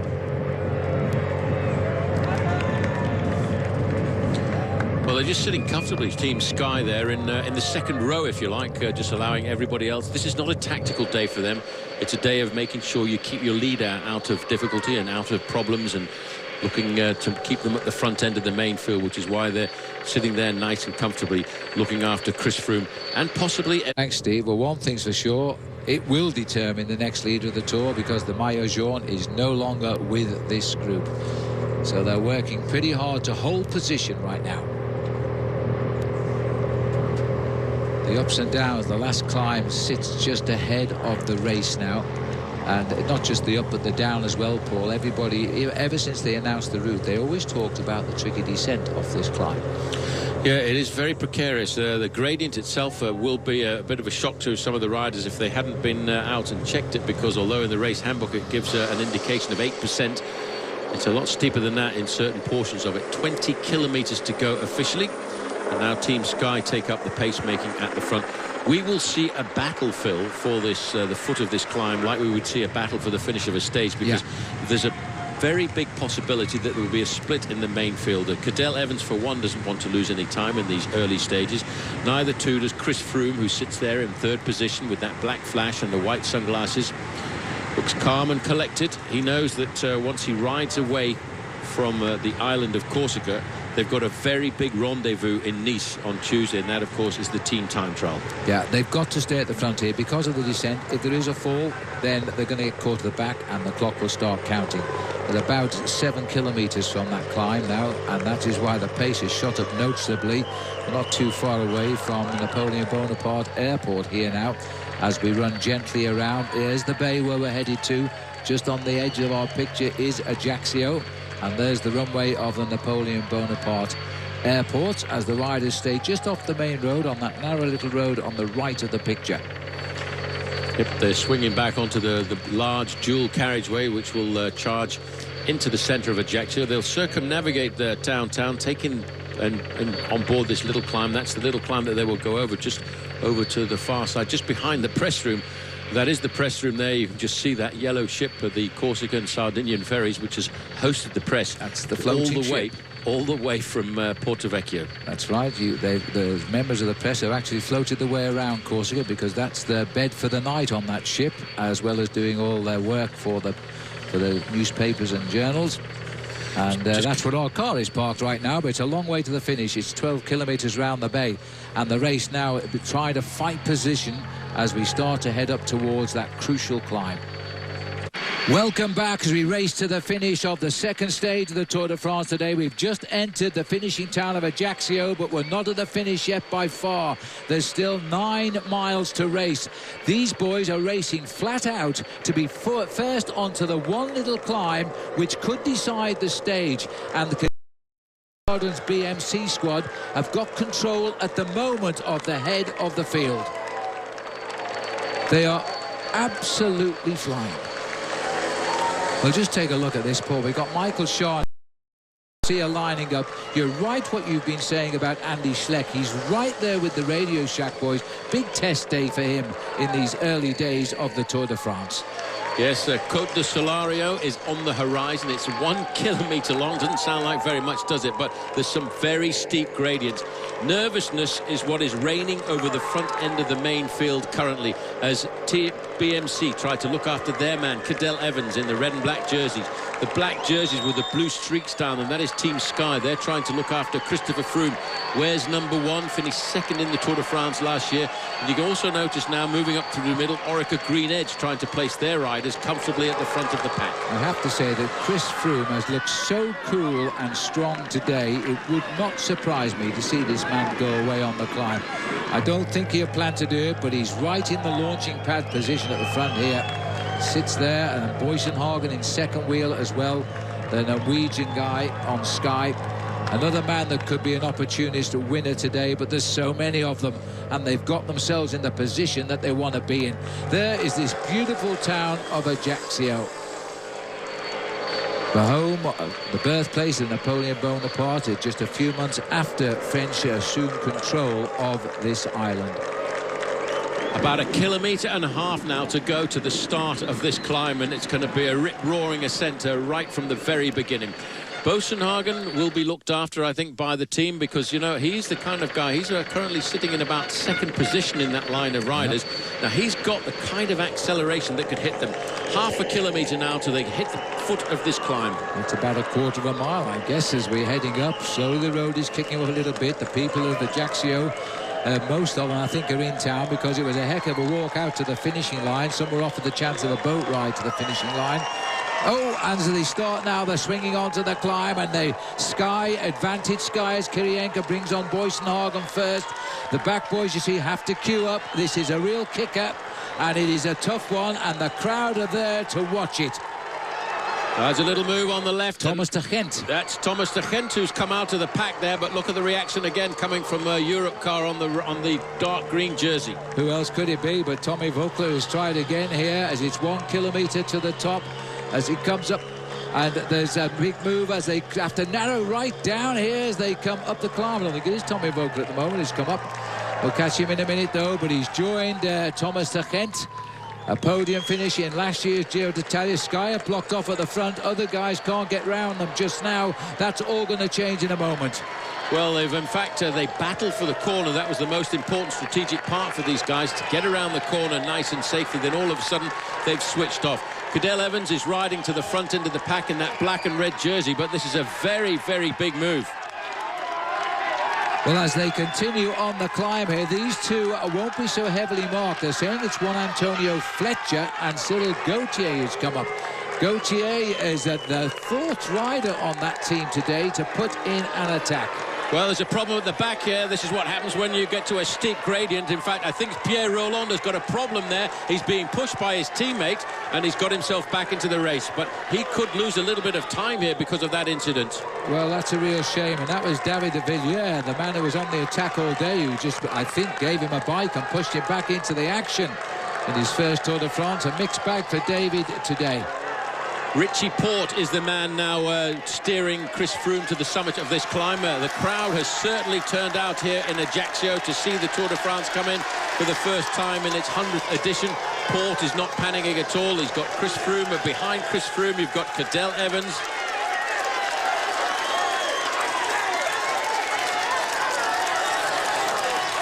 The Australian on the front here now. They're offering just 10 seconds to the 2 escapers as they continue to climb. But these boys have hit it at such a speed. Chris Froome is in second wheel behind his friend, and his strong friend at that, Richie Porte. Well, it was given at 10 seconds, but that is no longer a 10-second advantage. Before they get to the summit of this climb, they will have those 2 riders pulled back into the fold.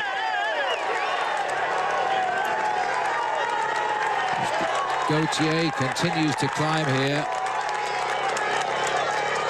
Cyril Gauthier, and boy, if anybody deserves to win the team, it's Europcar. They played all the cards today, that's for sure. Gauthier in his 4th Tour de France, trying to steal a stage. He's never won a stage, but you know, Sky is still looking strong. Richie Porte is just holding him at the distance, and as we've always said, Paul, I think one guy can't make it to the finish alone. impossible. There's a little acceleration That's there. Froome. It's Chris Froome who's taken up the responsibility here, and he's going to try and chase this man down. This is just a little show of defiance to everybody else in the Tour de France this afternoon that, yes, we at Team Sky are quite strong and quite ready. Well, Froome, I told you early on, looked absolutely cool, and would he try to go alone? Well, he's put the launch in here. This would really be a psychological blow for the rest of the race favourites if he gets time here today.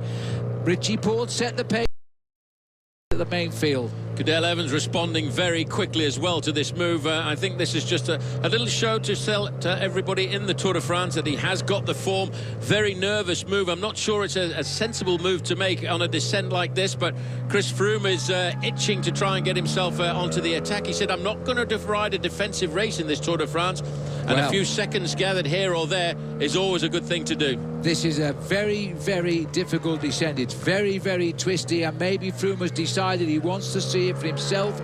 Anything can happen back in that field. He's come off the apex of that corner, and Cyril Gauthier will not know who is chasing him just now. But if Froome contacts him, 2 against the rest is possible. I'm not sure, Phil. I keep looking at these flags here. They seem to be rippling a lot more vigorously than they were in the early part of the stage. And once these riders... little change of line there for Gauthier, and that's why you've got to be very careful. Also, I think Chris Froome caught out a fraction by that as well. I think Chris might have gone a little bit over to the left there because he's no longer in the chase. At the camera, there he is in the distance. He lost ground there on Gauthier on the descent, but they're coming off that descent now. Very shortly, they will swing onto the beach road, and there's no trees and no shelter with 10 kilometres to go. Well, Froome, I think the better part of valour here would be to sit up and wait to the main field. He's made his statement, he's made his point, but I think now he just needs to think about getting safely to the finish. Gauthier, I think, will get pulled up towards the end of this stage because there is a long ride of 10 kilometres, which is going to take about 12 minutes, and he's got a strong and rising headwind. Well, Saxo Bank are the boys of Albert Contador who are launching the counter-attack after Chris Froome. And it's a long way back down that group to Peter Sagan, so he may not be coming good today. But Cyril Gauthier, in his 4th Tour de France, is trying to steal the show. Now, Chris Froome, you're right, he's come down the mountain safely. Job done for him today. He's going to finish alongside the stars. And he's now rejoined by the peloton. Cadel Evans there on the left-hand side in the red and black jersey of Team BMC. Well, Cadel Evans is the man that's neutralised the race as well at the front. They're not going to be too concerned about Cyril Gauthier getting away from them right now. As we look down from the helicopters now, it's just the lone Frenchman, Cyril Gauthier, and that's not the place to run at that moment in time, as the riders just look a little bit stunned by that as they all come back together. Well, that's a crazy move. That looks like Peter Sagan there as he's up at the front looking across thinking, what on earth are you doing? He's never afraid to do his share of work, even if he is the fastest sprinter in the race. Well, early on in this season, there's a one-day race in Belgium called Gent-Wevelgem, and Peter Sagan was in the breakaway there. Everybody expected him to wait for the sprint finish towards the end, and he jumped him and won that race on his own. Gauthier's bringing up a crosswind now, that indication, a new graphic we've pulled in this year, which indicates that the wind is coming from his right-hand shoulder, and it will be buffeting him. And I tell you, looking at the flags here, that's quite a strong wind rising at 20 kilometres an hour. Which is 12 miles an hour. That's a pretty tough wind for him to be riding into towards the finish. He's slightly off his shoulder at the moment, so still chance to split this field up here. Only 8 kilometres or 5 miles left to race. Froome played a card, but I think it was one to be safe rather than to try and break away for the finish. I would guess, Phil, that it's all going to come back together, because I cannot believe that one man on his own is going to survive off the front end of this charging main field. We are now approaching speeds very close to 40 miles an hour on the running towards the finish. We're inside of 5 miles to go. His advantage just 6 seconds. This is a man who has been to the Tour de France before. He rode back in 2010 and 11. But at the moment, he's trying to create a little bit of a surprise. But look at the line of riders. The gaps are starting to appear, and everybody realizes it's going to be a complicated calculation to figure out who is going to be the new overall leader of this bike race. It's pretty much all over now, bar the shouting. Well, it doesn't necessarily go to the winner today. if they're all together, there's got to be an actual timed gap for an automatic claim on the yellow jersey. Otherwise, it's count back on positions finished in the peloton yesterday. Well, they've caught him at just on 7 kilometres from the finish as they all come back together. And there's the counter-attack by Sylvain Chavanel, and that is Mark Cavendish's team. It looks to me like that was Nicky Terpstra, actually. They've both got red, white and blue bands, and this is the man who attacked on the run-in towards the finish yesterday, the big Dutchman. No, they're saying it's Chavanel as he starts the move. He's settled into the move. Well, we'll see when we catch his number. As he looks to me as though they are the Dutch colours on him rather than the French colours, but we'll see when he sat up anyway, as they all come back together again. But he wants this little group to start working. As we said earlier, small group could slip the field. Well, they've got 6, 7 riders now starting to form at the front, but who's going to try and control the front end of the main field? Well, it's the team of Peter Sagan, obviously the lime green jerseys of Cannondale. He's got control again at the front. There's these riders now, 6 of them, try to get it together, and 6 different teams as well. That would be interesting. That's 6 teams that won't be chasing back there.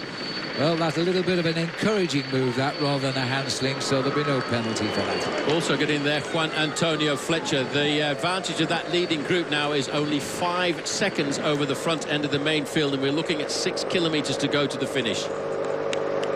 Well, Sylvain Chavanel, 34 today, as he tries a little move here and continues to drive. Sorry about the pictures, but that will go better very, very shortly. That pack are massing behind because we're closing in on the finish, and what sprinters are there are going to have to decide what they want to do about it.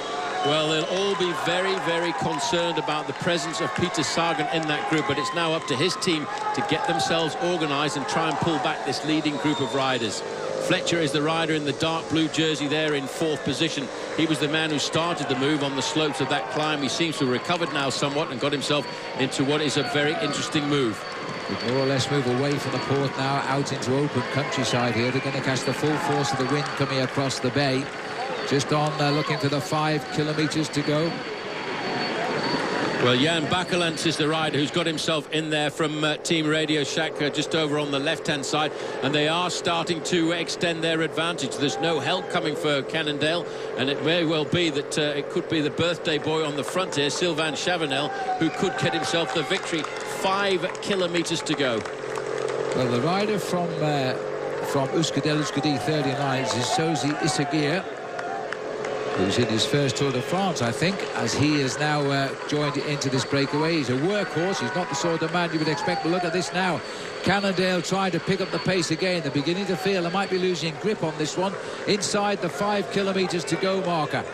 Well, every one of these riders must now realise and understand they have to work together if they want to break the stranglehold of the main field. Jakob Fuglsang is the rider to get in there from Team Astana. Mori has got in there from Lampre, and Juan Antonio Fletcher just sitting on the back there in that dark blue jersey. Well, he's come very smartly to the front. They are prizing a gap between themselves and the main field. Manuela Mori is the other rider who's got into this move, another first-time Tour man at 4.3 kilometres to go. Now, as they come down to the last 4 kilometres, let's quickly go back out to Tirac.com inside the race with Steve Perino. And there's a dog on the course.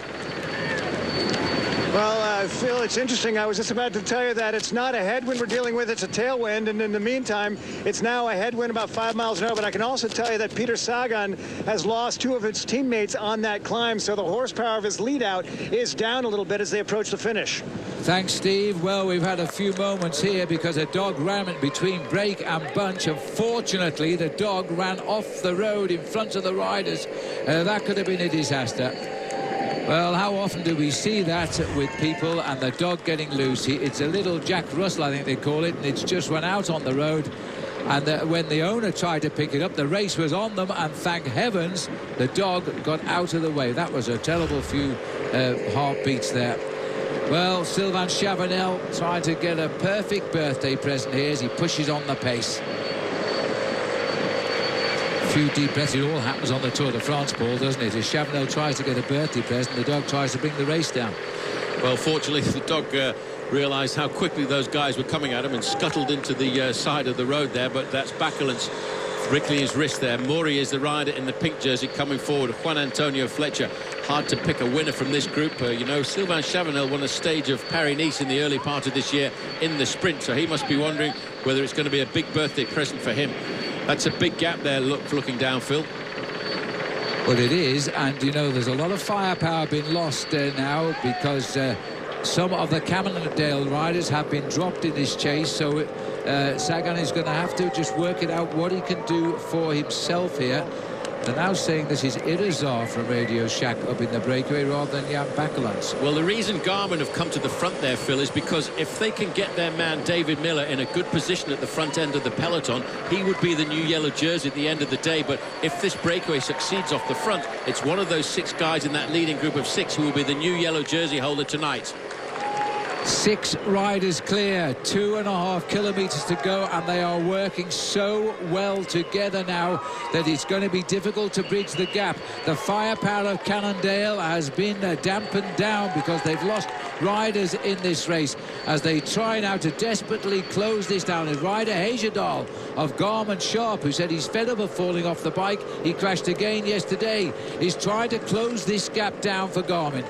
Well, Sylvain Chavanel, look at that face on the man at the front in the pale blue jersey there. He realizes this is one of those special chances you get during a career.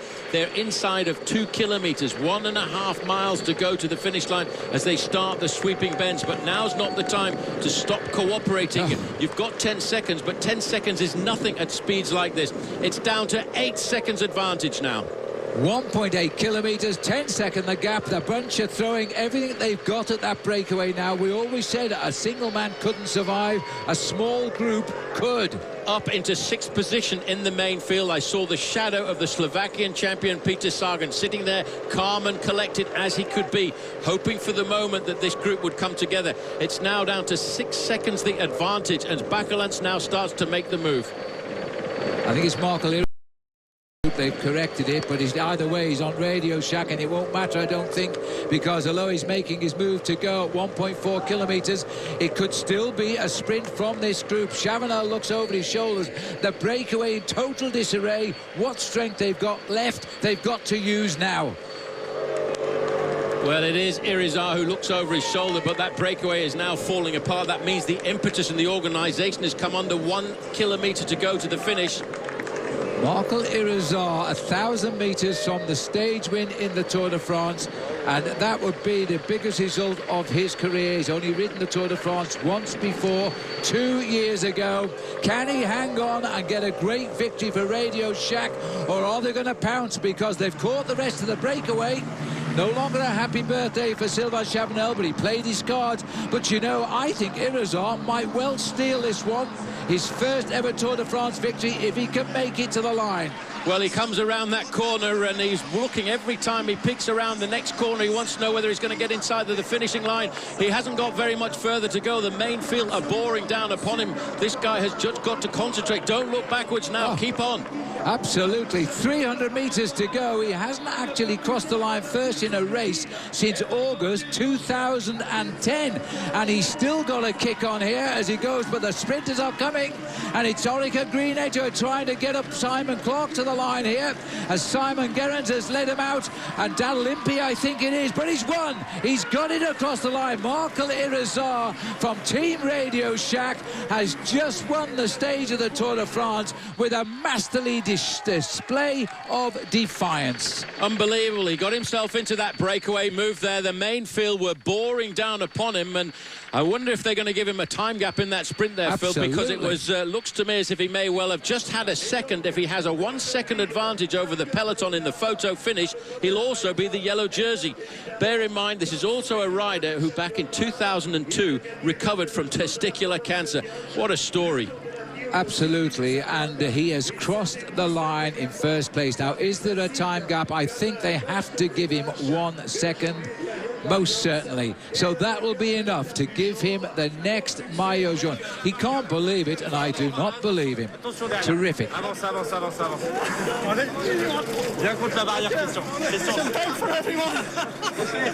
Terrific, and what a result too for the American Radio Shack team, that really is. Well, hey, they're now saying, and correcting it, is now Jan Bakelants.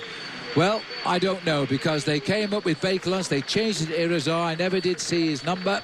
But Jan Bakelants is having his best season too. He's recently become a national champion. And Peter Sagan bringing home the sprint with Kwiatkowski and Chimele completing. There was one or two sprinters left there in the end.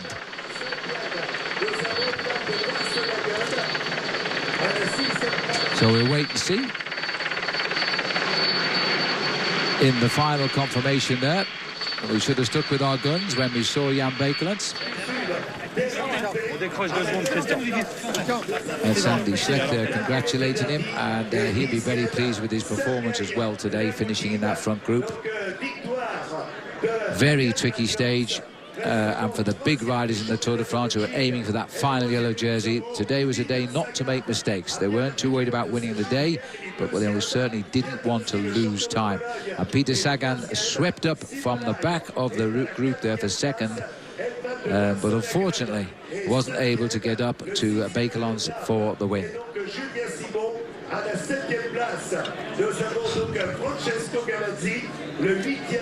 So we've got confirmation now that it is indeed Jan Bakelants. We're just wondering if they were wearing the right numbers today, for the computers don't usually make mistakes like that.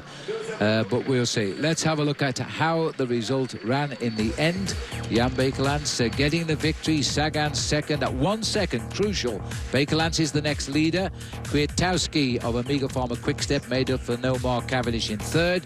Chimele of Lamprey fourth, and Boysenhagen for Sky in fifth. So the main group all placed at 1 second there. Looking further down, Dalil Impey, well led out by Simon Gerrans, crossed the line in 8th. Top 10 completed by Vacansoleil's Sergei Lagoutin. Still out on the highway, approximately 6 miles behind that sprint, is coming in through Ajaccio.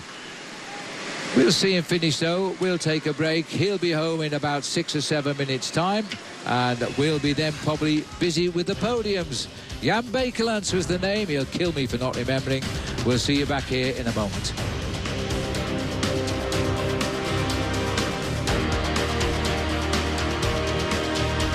This is the man who won the day. Peter Sagan virtually said he couldn't control the race today. He'd lost his teammates towards the end, and that meant he couldn't catch the last man standing. This man, Jan Bakelants. Best moment of his life as a professional, and he now steps on at the podium in front of the crowd here in Ajaccio. Bernardino in the shirt to the right, applauding him. He'll appreciate the way this man won this race, because Hinault himself was such an aggressive bike rider. Powermark obtient la victoire d'étape aujourd'hui à Ajaccio, accueilli par le public. Jan Bakelants, la confirmation d'un grand talent. Il avait gagné de Just asking for the applause of the crowd there. Daniel Manjas, as the yellow jersey, is up the home straight, I think. Yes, there he is in the centre of that group, as he comes in 17 minutes behind today. That's a lot of time lost. It doesn't really matter, because he is a sprinter. He didn't start the race having any Tour de France, and he did do something he never expected. That was lead the Tour de France, albeit for 1 day. But 17 minutes is a long way behind. And Mark Cavendish also in that group, so they did regroup on the run-in towards the end.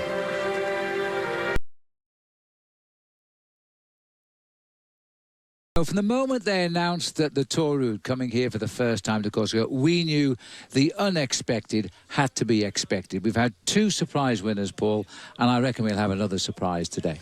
Well, it's a great day. I have to say, I thought Corsica couldn't get any more beautiful, but I tell you, when I looked out of my bedroom window this morning, it is a splendid backdrop for a bike race, and it's a beautiful race to get here. Except for the riders, it's a little bit lumpy, so we could see a very exciting day again. Well, let's have a look at the Geico stage map then, because this is a beautiful route, as Paul has said. We're right up to the northwest side of the island today, as we sail from Ajaccio, and it's hilly all the way. It certainly is. As soon as the riders leave Ajaccio and the bay behind them, the birthplace of Napoleon Bonaparte, they'll head up in a northerly direction until they finally get to the beautiful little port of Calvi. But it's the race profile that's going to make this the very difficult day this afternoon. They will always have the Mediterranean on their left-hand shoulders, but look at the profile. Very difficult start, a bit of flat in the middle. The middle part of the course starts to get a little bit undulating, but that little climb down towards the end is where all of the action could happen. Yes, absolutely, and it's a lumpy route with that second climb towards the end, Todd. And by the way, the first sprint point and the only sprint point of the day, if you pronounce it phonetically, is at Sagon. Does that tell you something? Back to you. So live pictures, day 3, our last day, sadly some will say, to the beautiful island of Corsica. This is the 3rd day of the Tour de France. I'm Ajaccio now as we head northwest to Calvi. Let's begin with the Palmer's Cocoa Butter Formula for Men weather report. Hottest day of the 3 days of racing, up to 80 degrees today. Light winds, sunny all the way. The far distance, the fluffy white clouds awaiting the arrival of the riders in the Tour de France. And although they've had plenty of problems along the way these past 2 days, all 198 riders remain in this tour of 3 weeks to Paris. And Paul, they're in the neutralised zone now as they make their way away from Ajaccio. That's been a sort of situation throughout this race. The towns are so narrow for start and finish. We start neutralised and we finish on the outskirts of the Finnish towns. Very, very small towns here in Corsica, very narrow roads, and which is why the race organisation neutralise the race until they get it to a point which is safe for the riders to start. The race neutralised zone today is more than 5 miles in length, but it gives the guys a chance to have a chat with each other, to talk about what they went through yesterday, whether they're involved in accidents or injuries and how they're getting on, how they're recovering. But once that neutralised flag goes in, everything starts in earnest. OK, well, while we see the riders, have a little chat with the race director here in the red car, Christian Prudhomme. It gives us a chance now to start our race reports with Steve Perino. And let's go inside the race with TireRack.com. Good afternoon, Steve.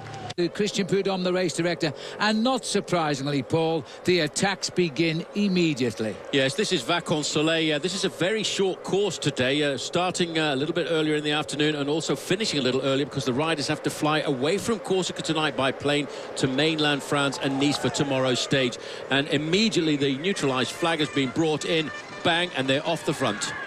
Well, the break has started, and the first rider to get himself clear here is Luva Vestra, who is having a very, very good season, time trial champion of the Netherlands, just over a week now. We expect these attacks because what we call, they try to establish this early morning breakaway. But the route today, Paul, it gets very hilly. I think about 7 kilometres of the route throughout the stage today, some 5 miles, that's the only flat roads in the route itself. They're always either dragging up or falling down. Well, after just 7 miles of the race is the first King of the Mountains point, the Col de San Bastiano. And you can see there's no reaction at all to the early attack there of Vestra. The main field spread across the road. I'm actually very pleased, Phil, to see how actually well organised these roads have been. They've actually renovated a lot of these roads for the arrival of the Tour de France, and I think, as you said, at least the Tour de France, having visited the island of Corsica for the first time, you can see there's another little move coming across the gap there. Everyone's seeing this as an opportunity to try and prize themselves. I should have to say this afternoon, Phil, the early afternoon breakaway, because it's coming up to 7 minutes before 1 o'clock local time. Well, we're giving you full race coverage from the gun today, so we don't often see these early breakaways established, but today we do. And it is 2 French teams on the attack now, Sochaux and AG2R La Mondiale, as they continue to start the attacks here. And it looks as though the rider from Sochaux is Alexis Vuillermoz, and he's in the green jersey. We'll try and catch up with the AG2R rider in just a moment. Very typical moves this. They're just testing the water now. They'll be monitored by the heads of state, if you like, in the Tour to see who's making the moves. Well, the team orders will have gone out that we want to see our man in the breakaway. You can see at the front of the main field over on the right-hand side, there's the yellow jersey, Bacalans. He's got all of his teammates from Radio Shack controlling the front end of the main field. They will have a look to see whether they think there are any really dangerous challengers getting in this move, to see whether or not they need to organise the chase behind. But it's a game of poker in the early part of a race like this to see who wants to take the responsibility of doing the pacemaking. Well, it looks pretty easy to the viewer that perhaps hasn't ridden the Tour de France. They're probably saying, well, how is it these guys get away? Nobody else does, Paul. But it is very difficult to lift the pace and break clear, isn't it? It is. You've got to ride the first half an hour of the race at speeds approaching 31, 32 miles an hour to break the stranglehold of the main peloton. Once they start to see a breakaway forming, the team managers say, look, there's 5 guys up the road. Our team's not represented. You can see on the right-hand side, there's a guy pressing his jersey there. That's his push-to-talk button back to the team manager behind. They're going to say, well, you know, do we need to organise something? Are we happy with the composition of the breakaway? Or is it our responsibility to chase them down? Well, you see the teams on the right in those white jerseys. Team AG2 are their French team, and they've got a man that's gone clear of the break now, so they're trying to distract the riders in the main field. There he is on the left of the picture there, to try and help them out. It could be Johannes Freudlinger who's come up here. We'll check him out as soon as we can as they start to go through. Well, there's confirmation, and it's Sebastian Minard who's got into that breakaway. Ludo Estre, Simon Clark of Orica Greenedge, Vilmos, and Cyril Gauthier is the rider in the green jersey. So the French are enjoying celebrations in the 100th Tour here. They've been very prominent. Pierre Rolland getting the lead in the King of the Mountains yesterday. He's a teammate also of Gauthier on the front at the moment. So as we now settle into the race towards our last finishing town on the island of Corsica, Calvi, we'll take a break, but stay with us now on this glorious sunny day here in the island of Corsica. Well, this is the first climb now. It's fourth cutty, so only the winner at the top will get any points as they climb up here. It comes through at 7 miles into the race today. It's only 3.4 kilometres and 4.6% long. Lifts us up to just over 1,300 feet. So they won't worry too much about this. This is a stepping stone to the bigger climbs of the day. The 3 more ahead of the race. This is Simon Clark here, who is the first Australian to win the King of the Mountains in the Tour of Spain last year. And he said he wasn't specifically going to aim at the King of the Mountains in his first Tour de France. Yet on this third day in Corsica, he is in the move. I think he might have changed his mind. Well, the rider in the blue and yellow jersey of Vacances Soleil won the opening stage this year of the Amgen Tour of California, and he slipped away from the main field on the run into town of Escondido. And he wore the yellow jersey on the first day as well. And today he's looking for that breakaway. He's a rider who in the past has finished second overall in the Paris-Nice race. But what a picnic day for everybody out this afternoon. Everybody makes the stage of the Tour de France into a party. And you can't blame them because the weather today is stunning. You can see the parasols there just drifting in the breeze. A beautiful day. Now those two men are wearing the King of the Mountains jerseys and they're taking it lying down. Good for them. Now we're hearing at the first abandon of the Tour de France at the moment, and André Kashikin has gone for Astana. I can only assume he's either suffered from injuries in the last 2 days or he's developed some sort of a sickness, because we're only on day 3. So the Kazakh for Astana has just stopped at the back of the race. We didn't have any pictures of that. That's rather sad. He's a pretty good bike rider, André Kashikin. Yeah, well, you notice... Bienvenue au coureur de 100e Tour de France. Welcome to the riders of the 100th edition of the Tour de France, a race that started back in 1903. This breakaway group there, you can see Cyril Gauthier is the rider just sitting in the back in the dark green. Sebastian Minard is the rider from AG2R Le Mondial in the white jersey with the brown shorts. They are building themselves up a very serious advantage now, almost 3 minutes and 40 seconds as Simon Clark comes to the front. They're about 1.2 kilometres, just less than 3/4 of a mile away from the summit of the Col de San Bastiano. It's a 4th category climb, with just a single point available at the top.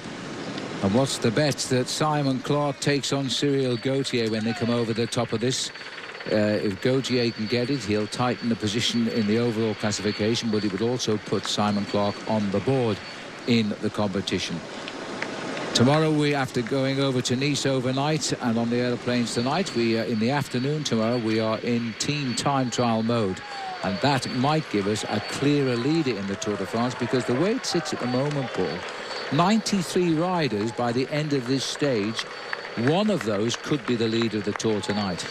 Cool, all very much changed, but you know the big advantage that Jan Bakelants has, he's got a second advantage over everybody else, and it's very, very difficult in the opening stages to jump away from the main field and pull that second back. Tomorrow will be a different ball game, a different kettle of fish, if you like, because in the team time trial you have to lay everything on the line. I think it might be tough for Team Sky, because we've noticed in the early part of this race that one of the strong men for their team time trial squad, Geraint Thomas, he really has been suffering at the back end of the field. In fact, he had difficulty getting onto his bike this morning. He made 3 attempts to get onto his bike, and they had to help him get his leg over the saddle. He realizes how important it is to stay in the race for that team time trial. He wants to stay in as long as he can to help the team. But having an injury in the Tour de France is not the best way to go the road to recovery. No, he finished dead last yesterday, and this is a man who is a real talent. He's worn the white jersey of leader of the Tour de France, best young rider. So for Geraint Thomas, it's going to be a couple of days of real suffering. And tomorrow, usually, it's the second day after the problem when you feel the worst of the pain. So that's right in the middle of the team time trial. So just 1 point available on the top of this climb in the King of the Mountains competition. Watch the rider on the 183 at the front and the rider in the all green strip. The reason Gauthier wants to go for it, he is third overall in the competition, but more importantly, it's his teammate, Pierre Rolland, who is in the leadership. So he'll try to take that one available point, keep it in-house, as it were. Well, let's not forget Simon Clarke, winner of the King of the Mountains in the Vuelta a España. So that could be a long-term goal for him. So he will look for these early points. And in fact, there he goes. And he's the one that's launched the kick. And he's a pretty good sprinter, Simon Clarke. So if Gauthier can handle it, I'll be surprised. But he's galloping to third place at the moment. Simon Clarke, I saw win the Singapore Grand Prix earlier this year. And he won it in an incredibly good sprint finish. So he's going to try and hold on, but he's gone an awful long way out. Gauthier's been blown away. Villemos is going to try and steal the point. I think Clarke may have got that because he had the inside of the bend, but he's gone to the photo. How about you, Paul? I think I'll wait for the photo there. At this point, Clarke has got it, but you can see coming up, Villemos throws his bike at the line. On the inside, I think I'd give it to Clarke, but a little bit of a difficult escape route from that sprint point too. Hands on the brakes, yes. A sprint on the corner. Well, he made a hard work of that, but he did catch the others off guard. So we'll wait for the official announcement from the race organisers down there. But Clarke then has put the flag up. He's looking to try and win the King of the Mountains in the Tour de France. Race Radio just giving that result to Simon Clarke as they crackled over the airwaves just over the top of the climb. As we go further down the climb, 4 minutes behind. Let's have a look at that attack. That was a perfect position for him. He knew he had to surprise Gauthier. Gauthier tries to get onto the wheel, but that was such an acceleration from Clarke. Nobody actually got his wheel. A long way to run up to the top of the climb, and a nice crowd to cheer them on as well. Gauthier gave up. Knew it was 1 point. Now just watch the inside. Well, I tell you know, I'm not sure it went to the right man. Well, it's on the front of the wheel, let's not forget. In fact, Race Radio has announced that it was Simon Clarke on the inside. He took the shortest line around there, and Villemos had a long way to come around him. It's a lot more difficult, especially when you're on the outside of an ingoing curve.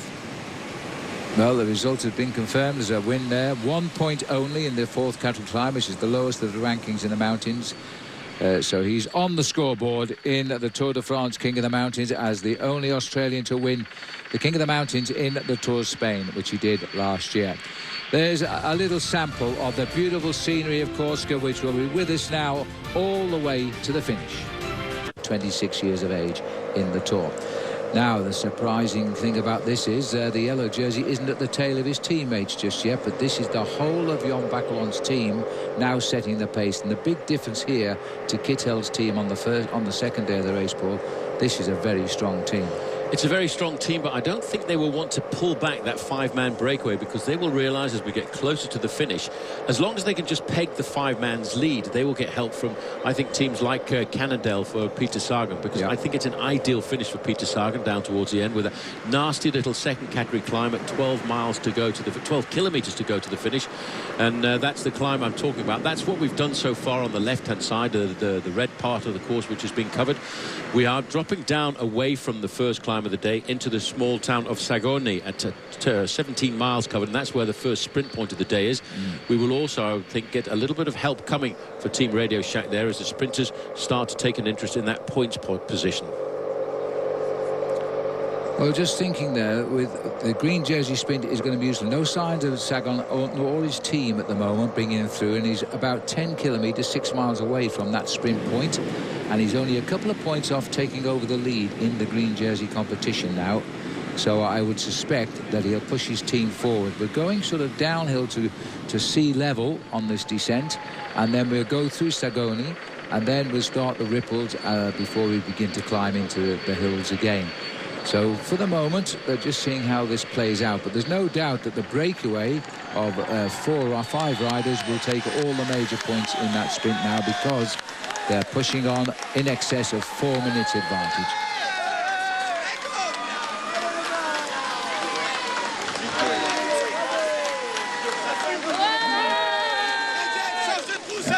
version of the Moorish flag there. I think that's possibly, there's 2 departments in France here, but they all bear the symbol of the Moor's head. It used to be 5 heads, and in modern times it became just one large one with a white bandana around it.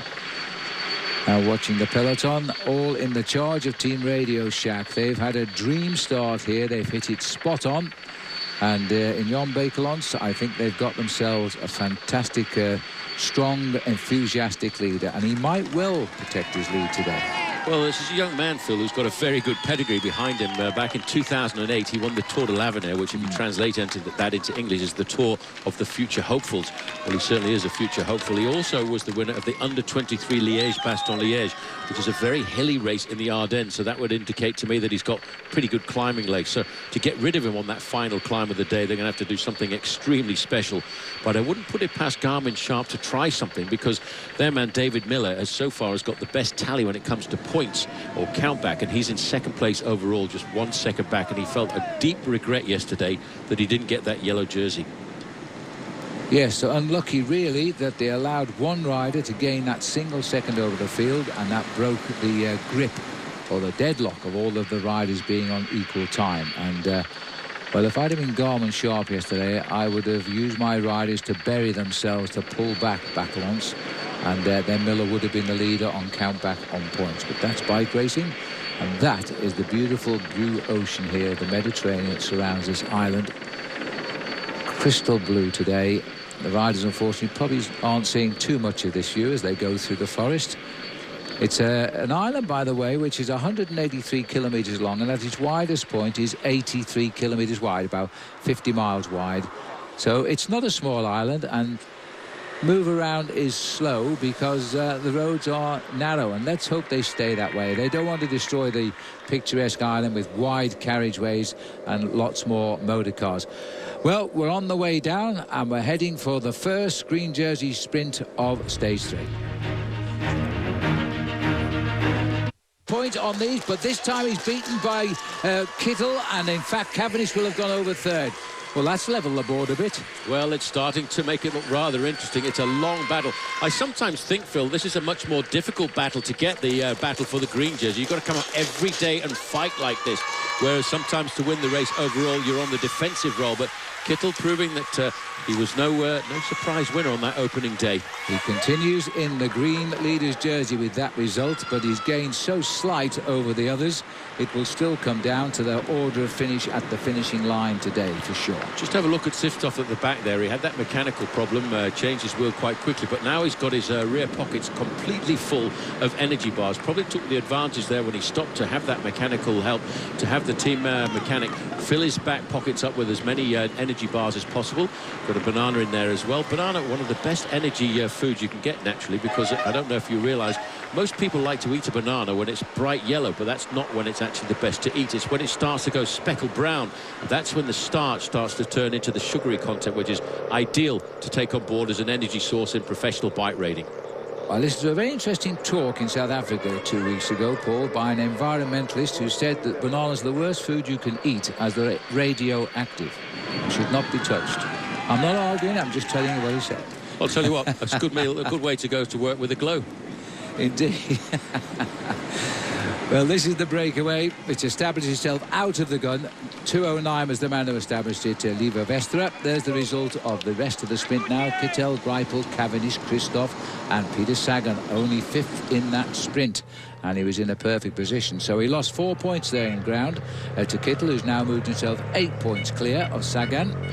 But still, that could be wiped out in the finishing sprint today, but we'll wait and see. The namesake of the Greek church of San Spiridon was a 3rd century bishop known to be the patron saint of sailors. Greek immigrants settled in Korigesi in 1676 and were bound to an agreement that though they could establish traditions in the Greek rite, being in Corsica, they would be subject to the authority of the Catholic Pope. Built between 1868 and 1874, the church has an artistic shrine and a central congregation. Back on the roads of the Tour de France, Radio Shack on the front, as they have been for most of the day today, doing their job with the race leader, Jan Bakelants, on their team. As they do their work, let's go to a man who's doing his work down behind the race, inside the race with TireRack.com, Steve Perino. We're just enjoying a little bit of a breeze right now, Phil, and it's actually been building up. It's subsided now that we got on the climb, but I can tell you it's coming out of the west. Every time the road went right along the water, a good crosswind, and it's built in the last 10 minutes. Hasn't really affected the riders, not really pushing our motorcycle around, but it might explain to some degree why the AG2R team car before was off half the road in one of the turns. It sent up all kinds of debris across the road. So we had an exciting moment back here behind the peloton. One of many, I suspect, Steve, over the next 3 weeks. Just stay safe. As we're watching here, the 5 breakaway riders establishing with Lever Wester from the gun today. I have to say, Phil, I think the Radio Shack now have got it pretty much pegged. They've got Jens Voigt on the front here doing most of his pacemaking, and they will try and lock it in at this 3.5 to 4 minute margin for the next few kilometres. So as we look at the blue waters here of Corsica, it's almost as if this island is so sad to say farewell to the Tour de France. There is the big pack. Radio Shack is the team on the front as they pack the roads here now. All of their 8 men plus their man in the yellow jersey, Jan Bakelants, taking control of the peloton at these, we've got to face it, early stages of today's stage of the Tour de France, because there's still 64 miles more or less still to race here. 3.5 minutes is the current gap as they continue on the way with Jens Voigt, the strong man. So let's, as we look here at Radio Shack, now 9 months ago, Johan Brunier was dismissed as the general manager of Radio Shack Leopard after the Schade reported his active part in the doping schemes that allowed Lance Armstrong to win 7 Tour de France's. He's been replaced by former Leopard sports director Luca Guiasalena, who now faces the considerable challenge of rebuilding a team and restoring its reputation before Trek take the team on next year.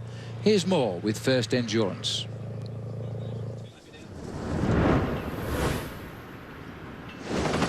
So Jan Bakelants gets his first win as a professional. What a start for Team Radio Shack this is.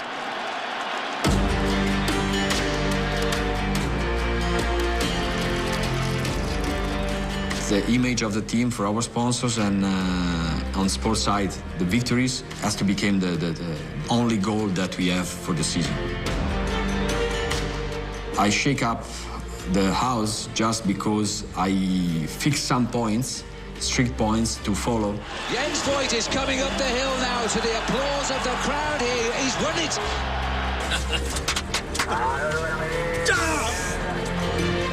He is still more the sportsman than the businessman. I mean, Johan was only the manager, and Luca, he come more inside, you know, he talked more with the riders because he is closer to the riders. But I think he wants to go to the races and to do the best and to win, and I want that, the rest want that, and so far everything goes in the right direction. 1 week after finishing 3rd in his Belgian National Championship, he's now wearing the yellow jersey in the Tour de France. So now we are focused really to have back a really right image of the team and to bring back all the riders to their own level. And this is not a pressure, this will be a pleasure, because I know that with the potential we have, we can have a good season. And that's your First Endurance athlete profile. Radio Shack are really on the road back, that is for sure. There's the lineup here, and there's the positions that they've done. Jan Bakelants holds first here. Tour de France appearances, Jens Voigt in his 16th tour. He's not going to get the record because that's on the shoulders of the Australian Stuart O'Grady. Andy Schleck looking good too, and I think if there's any more surprises to come from this team over the next 3 weeks, it might come from Andy Schleck. If you talk about the oldest man in the race, the man who's participated in 16 Tours de France, well, he's Moving up towards the front right now, Jens Voigt just enjoys racing and enjoys racing hard, and when he can turn something round and give it to his own teammates and pay back his teammates, he's quite happy to do so. And it always makes, it's actually interesting because down the top tube of Jens Voigt's bike it says "shut up legs." Well, after actually at the finish yesterday, Jan Bakeland actually said that when he was away over the last couple of kilometers, he kept thinking to himself, I wonder what Jens Voigt would do at the moment, because he's actually sharing a room with Jens Voigt during this Tour de France, and he said to himself, shut up legs. Yeah, and absolutely, and he's a man who just loves working for a successful team. Today he'll be in his element, and he is, by the way, the oldest rider in the race. The Tour goes on. The gap's around 3 minutes and 3/4, and that is still a big gap. We'll take a break. See you back. That's what we would think as we see these beautiful red tops of the Corsican houses. So as we pan around the town here just ahead of the race, let's go back with TireRack.com. Inside the race, let's catch up with Steve Perino again. Well, a little insight I got this morning on Omega Pharma Quick Step's tactics yesterday. As everyone now knows, they were, more than 10 minutes behind the winners at the end of the day. And when I talked to Brian Holm about that, he said what they were trying to do, they knew that if they weren't within 2 minutes after that final climb, they had no chance of bringing back to the break. That was very obvious in the early climbs. So they just sat up, and the strategy was save themselves for another day. So of all the teams, they might be the most rested today to take on these climbs and try and get Cavendish over the top once again. Yes, a very good point. If you're not going to win, why waste your energy trying to? And that was the attitude yesterday of that Belgian team, Omega Pharma Quick Step. Face of concentration here. The man that started the breakaway now taking a drink here, Vestra. He was the first to attack. And the main field is continuing to carry on here, all in the hands of Radio Shack. Blue jerseys of Omega Pharma Quick Step in the backdrop there. I'm just wondering if Mark Cavendish, because we've now heard, Paul, he is on a course of antibiotics, which they tried to keep a secret, but it's leaked out. I wonder if he is feeling a little bit rough. Well, he was the rider who had the most difficult time on the climb yesterday when the FDJ team of France really started to put the hammer down. He lost himself a good 17 minutes at the end of the day. It's not the best place to come, but he was in great form leading up to the Tour de France by taking his first ever British Professional Road Racing Championships. And he has, so we're hearing through the rumour mill, he has finished the course about antibiotics, so he should be on his way to the mend. A couple of nice warm days, and once we start to get on to mainland France and the stages down to Marseille and Montpellier, they may well start to see an improvement in the form of Mark Cavendish. He always seems to have a little bit of a difficult time over his first couple of days in a 3-week tour as well to get his sprinting legs in. But once they start to get into form, he's a very difficult man to beat. He most certainly is. He doesn't take winning lying down easily, that's for sure. 3:45 was the latest on that board there, more or less agreeing with our GPS at the moment. Radio Shack just doing what they have to do, keep the tempo steady. One man at the front doing a lot of pacemaking today to keep the pace, and it's working because the breakaway is now going absolutely nowhere. They've pegged it, and we've gone inside the last 60 miles of the day. As Maxime Montfort is doing most of the pacemaking for the moment. He's being relayed on a number of occasions by Jens Voigt, the oldest man in this bike race, participating in his 16th Tour de France. This, though, is not the full-on chase. At the moment, they're just pegging the 5-man breakaway, keeping them there within a reasonable distance, getting into the low-profile skiing tuck position. That makes him quite aerodynamic, Louis Vestra, at the front of the race there. But it's certainly not something I recommend you would try at home, because it's a very dangerous thing to do. And although it makes it aerodynamic, it really reduces your ability to maneuver the bicycle. Well, these boys having their fun and games on the lake. We might find out exactly what the sign writing means before we pass by. But it looks to me as though it's about to form 100. Well done, because that means they're recognising the centennial passage of the Tour de France. Make it 000 now. I think they've gone slightly off course there. It is a beautiful day in Corsica. The island has really shown its best face on its third day. We've had no rain anyway because it was forecast originally, gone away.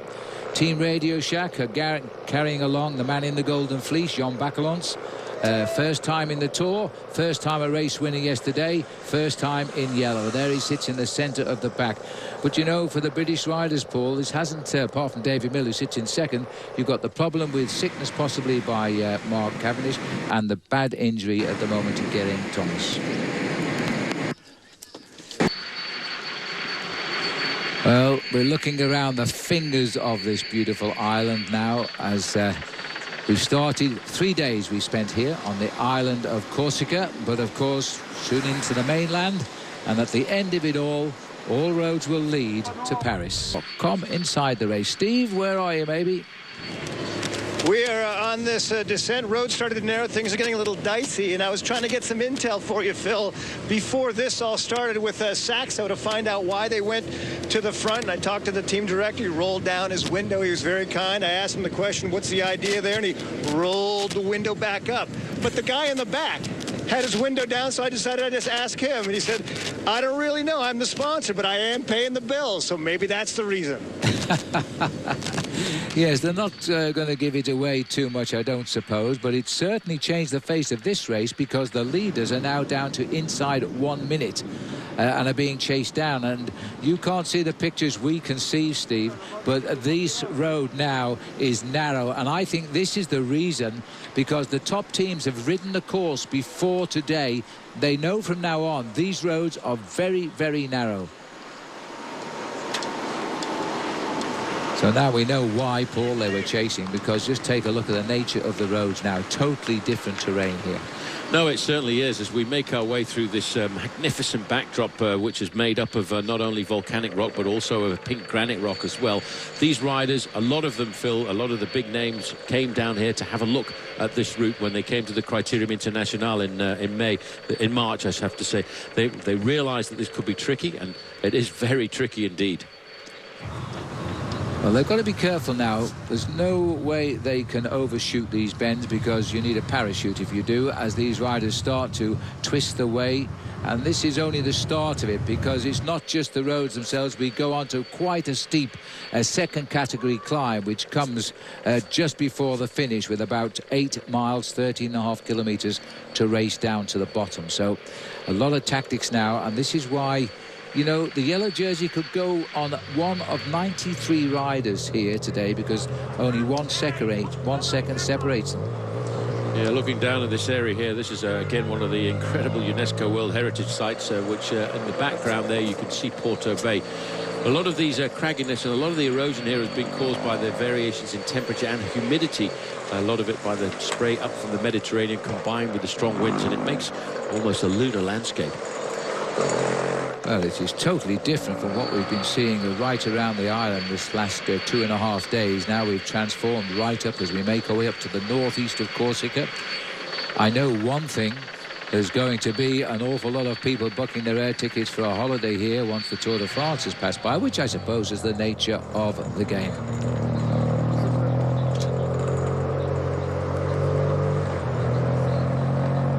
Mountains are all around here now. The Spelunca Gorges is where we're bound for now, as we climb steadily up to the top of the Col or the Côte de Porto. Well, these are very, very narrow roads that these guys are going down. Bear in mind, some of the guys have been here for a reconnaissance. Some of them have never seen this road before in their life. And so when you go down a descent like this, you've sometimes got to go down the descent almost blind, if you like. You've got to have complete trust in the guy in front of you. Like the guys will have if it's in a Formula One race or an IndyCar race. You look at the line of the driver or the pilot in front of you and say, well, I trust this guy's line around this corner. And it's a scary thing to do, because if he gets it wrong and you are too close up behind him, you don't have a chance to make a correction. And that's what you've got to bear in mind. You've always got to really try and back off a fraction in case you have to change your route going around the corner, and in case the guy in front of you decks it. It's a scary thing to do, but it's got to be something you'd be completely concentrated on as we make our way. That's the town of Porto just in the bottom. Once the riders reach the bottom of this descent, they'll start the next climb of the day, the Côte de Porto. Well, that would make sense, wouldn't it? The hill of Porto, and it's going out of the town as they plunge now down into the town and riding with care. Let's look at the gap now. Inside 50 seconds, Steve Perino. It looks as though I should imagine you're hanging on to your coattails just now. Let's go back inside the race with TireRack.com.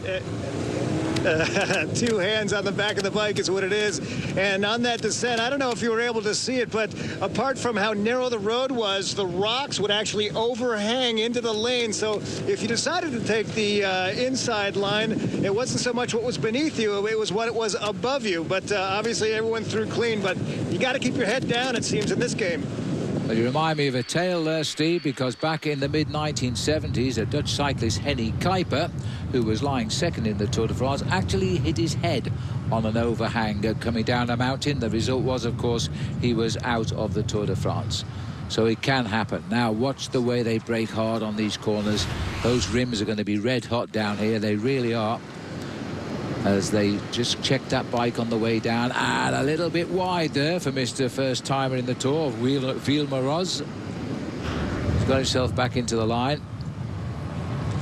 It's not the time for heroics down here. Common sense prevails. The gap is down to 49 seconds. Here comes the peloton around those same bends. And the boys behind, of course, are trying to see their own way around those corners, not follow the rider in front because he might be making a mistake. So as they continue this twisting descent, Ted King at the back here of the United States. We see him from the cameras. This is the 5-man leadership. Common sense prevails, but Ville-Maroz almost overshot the last bend. Where we're looking at almost 60 kilometers an hour, which is tickling 40 miles an hour on this descent. We're not really going down a steep gradient, so it gives you some idea of the kind of speeds that these guys can attain. When you get to a steeper gradient, we can approach speeds of 60 miles an hour on descents like this. You've got to make sure that you get the entry speed into a corner correct. Bear in mind, you never know really what the exit is going to be like, because it could be a 90-degree bend, it could be a 180-degree bend, and you've got to keep in the back of your mind a little bit of safety in there in case you have to change your route around the corner. Well, there they are. That's the peloton. Let's go back to Steve Perino. Unreal, Phil. I was just watching Tom Vielers of Argos Shimano, who obviously dropped off the back, trying to maneuver his way through the caravan here, overshot a turn and hammered into a rock wall, went over the top, somehow picked himself up. He's back on the road right now, but it was very unclear to me and him as to whether or not that front wheel or fork was damaged somehow, but he is not riding as though he has a damaged bike. He is back on the road. Probably hear the brakes going on here on the carbon fibre rims. Well, Tom Vielers is in his second Tour de France. He didn't finish the 12th day last year, and now he's crashing this time through. Unfortunately, I believe it or not, that's why you got the job, Steve, out there, because we have had no report of that crash on race radio to Tom Vielers, the Dutchman. But we'll take your word for it, and let's hope he's okay at the back of the peloton again. These are the 5 leaders picking their way down, I think, is the best way to describe this. 52 seconds, Paul, at the back of the race. Reports coming in. Tom Vielers didn't make one of the bends, but he straightened his bike out himself, and he's carried on. Well, there's not much you can do if you have to change a line going around a corner like this. And as you can see, if you look at these guys here at the front, they're leaving maybe a bike length between themselves. The reason for that is that you've got to trust the guy in front of you, because you can't always see which way he's going to go around the corner. But you've got to keep that safety margin in there in case you have to just back off and change your angle.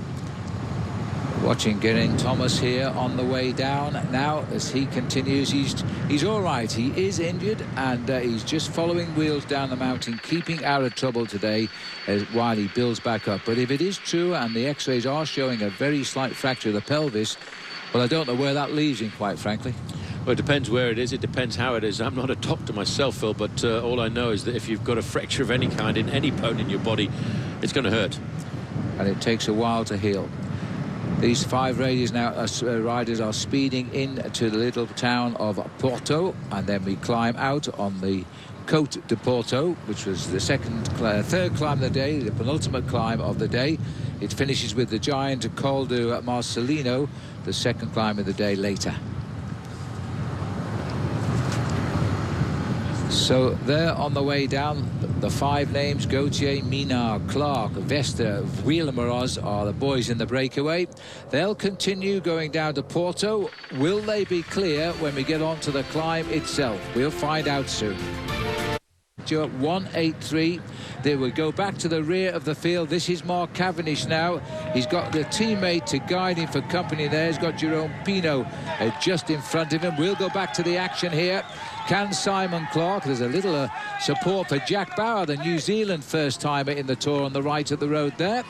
Clarkey warming it up now, and Cyril Gauthier wants to get the better of him. This is the top. He needs the point, and then he's one short of taking the lead in the King of the Mountains. He's got to get over the next climb ahead of the field as well. But they're not going to handle Clark in the sprint because he's just too quick for them as he goes over in first place. That's almost a repeat of that first point that he got there over the top of the climbers. Very sharp right-hand bend, and he gets himself the point. But what a good job Jens Voigt is doing here. That's Jens Voigt on the left-hand side. Marcus Burkhardt is doing a phenomenal job for Cadel Evans in the red and black jersey on the left-hand side of the main field. Cadel Evans looks exceptionally good over these first few days of the Tour, and this team obviously have got a serious amount of confidence in him. Yes, well, he's done his job well, Simon Clark. He really has today as Voigt leads them over the top. A mere 27-28 seconds down there as they've gone over the top. It's unlikely that 5 will still be clear over the top of the Col de la Marcelino, because that's topped out just 13 kilometres from the finishing line. And men then thinking of victory will want to be up alongside the front runners. Well, it's not been an easy stage. It's a short stage, and sometimes it's the difficult stages are the ones that you need to control. No, actually, I was wrong. Clark has 5 points because that was a third category climb. So he joins the leaderboard there with Pierre Rolland, but I don't think they're going to make the...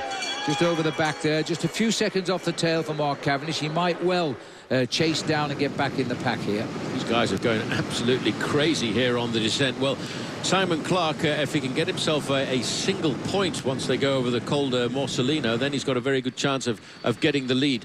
But if it remains 5 and 5, it'll stay on the shoulders of Pierre Rolland. So the long snaking line on the descent of the Côte de Porto now, back down to not quite the basement before we start the climb up to the final hill. There's a few ripples now. There's not much flat now for the next few kilometres before we start the climb, which is still a little way down the road of the Col de Marcelino. Well, it should calm down a fraction now because we've gone over the categorized climbs, and now we've got a good 40 kilometers or so without a categorized climb. But the difficult thing is, Phil, the road tends to undulate. Now, if those guys finish with the same number of points at the end of the day, 5 points each for the top 2 or 3 riders in that classification, it's the rider who went over the second category climb, and that's what Pierre Rolland did to get his 5 points.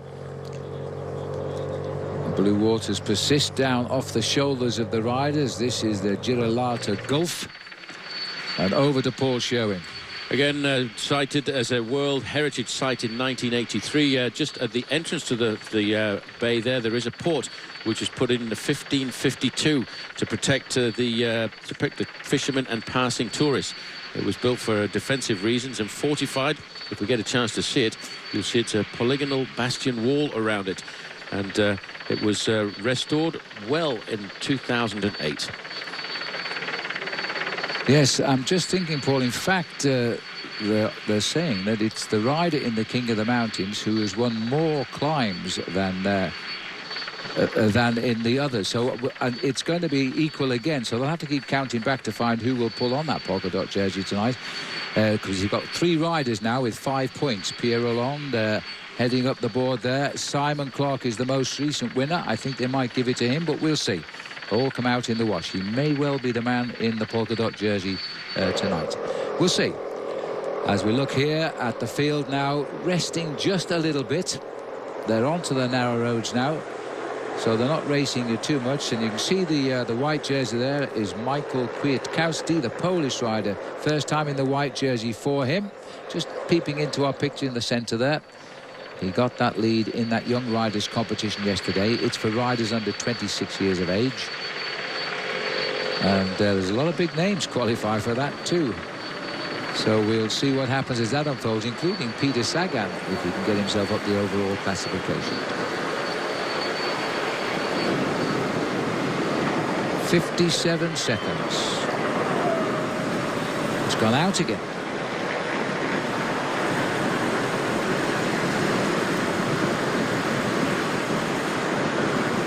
They've eased back in the peloton. They got close to them. They've pulled back as they continue on.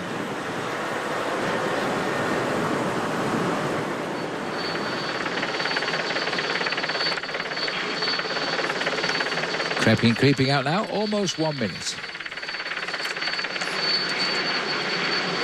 Well, the beauty of the blue oceans around the island today on this western side of the island now as we creep round towards Calvi on the shortest of the 3 days of racing here, but it might turn out to be the most difficult. And Guillaume Moz is a first-time rider in the Tour. Now, the guy on the right down there bouncing around in the sand, he might pay for that in 10 miles or so when the grit works through his silk tyre. A little bit of action up here now. Sébastien Minard pushing on the power, followed by Vestre. On a section of the road that just rolls nicely up and down. The sea is running approximately on the left, but they're in and out of the coves here just now.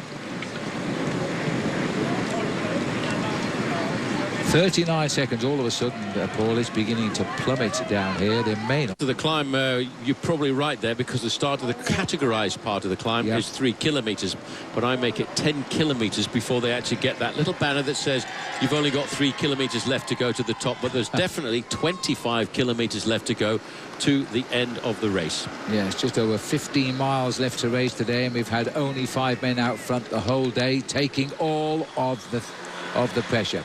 They have now just passed under 25 kilometers to go.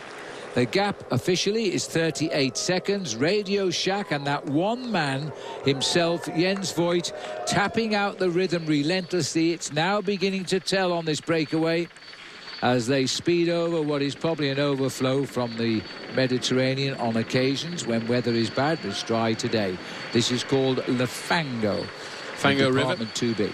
Gives its name to the region, the town of Lafango as well. It's a dry river at the moment, but I tell you what, you come here in the early spring and the snows are starting to melt on the glacis up above at 2,000 meters, and this really is a raging torrent.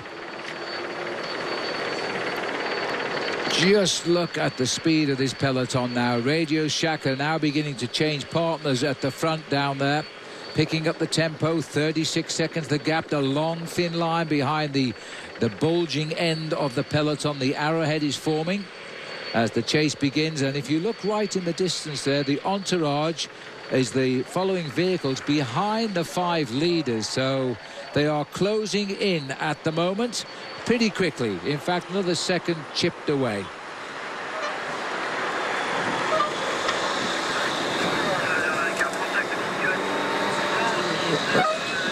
There's a hand gone up at the moment for Ruben Platzer, just going back for a drink. There is the climb now. Now, 2 riders are clear, and they're willing to help each other here. One Frenchman, Sébastien Minard, the Australian, Simon Clark, and they are over 17 minutes behind overall.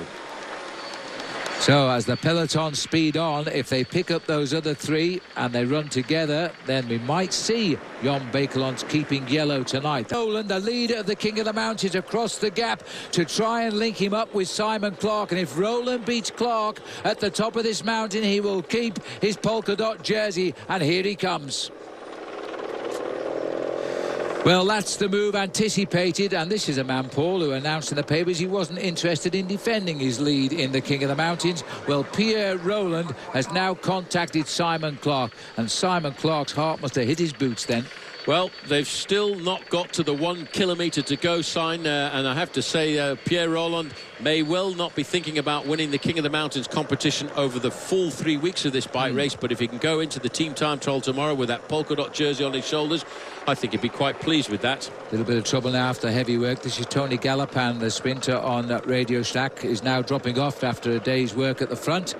These 3 riders are getting themselves back together here now, and the man of importance, Rein Tamary has gone off the back here.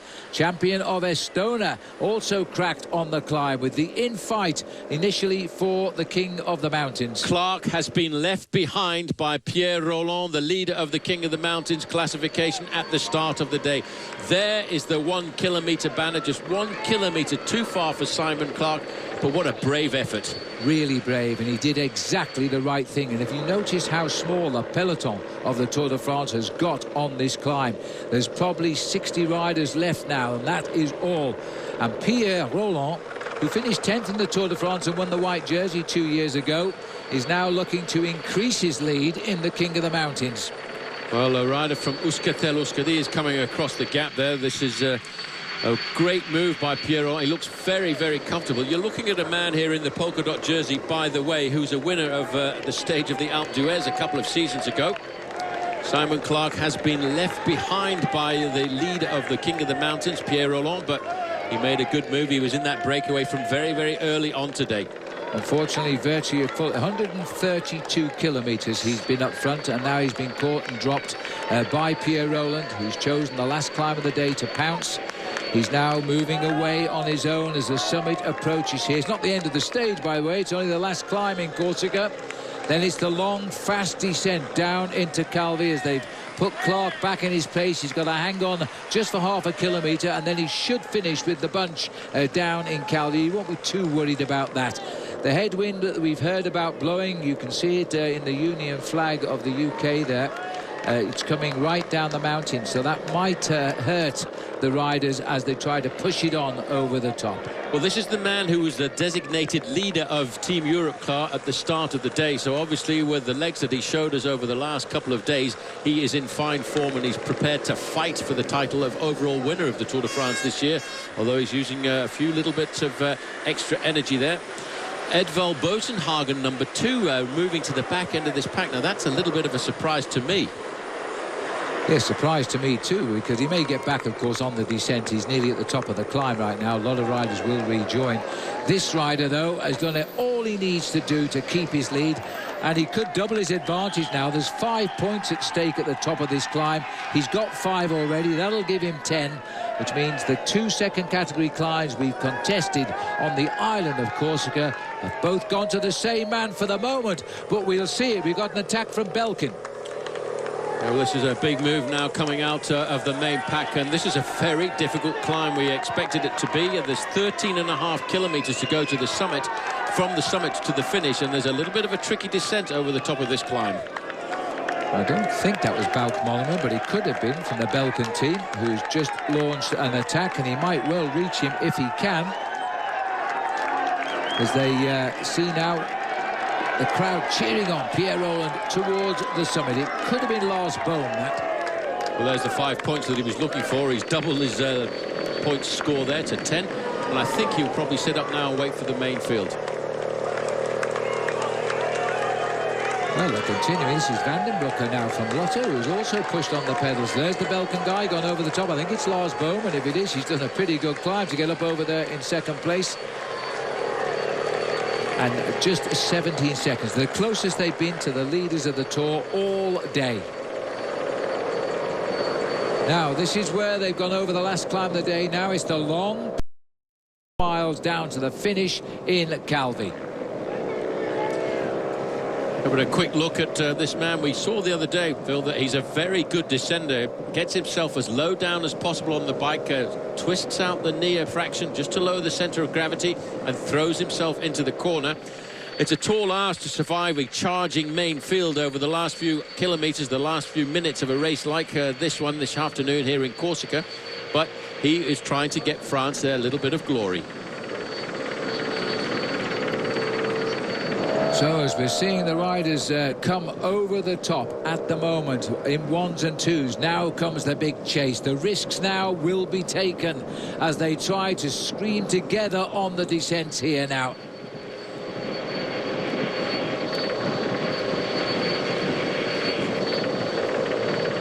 Nordhaug was the rider who went over in third place, I think it was there. As now he leads the chase here.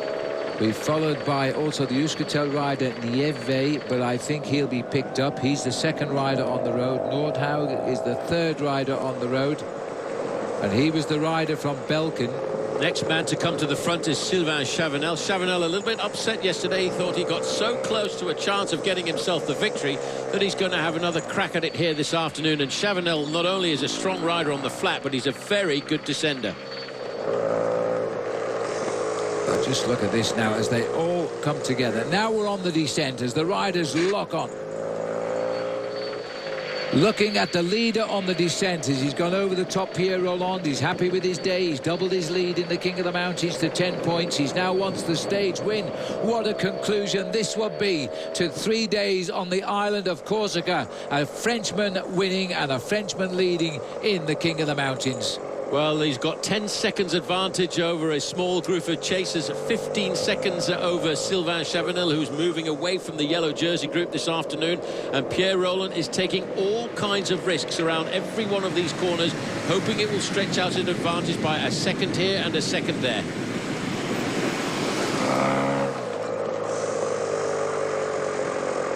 The leader's just passed under 10 kilometres to go to the finish. The speed is there for you to say as he flashes back our camera there. 10 seconds the gap, inside 10 kilometres to go. A check over his shoulder. Who is coming? Well, they're all at sea at the moment. Over the top of the climb, Nineve was over first in Euskadel Euskadi. Nordhaug was in third place, and Van den Broek went over in fourth. The peloton was on his heels. But did you hear the wheels of Sylvain Chavanel whistling as he came around that corner? If any man can ride across this gap, it's the French time trial champion.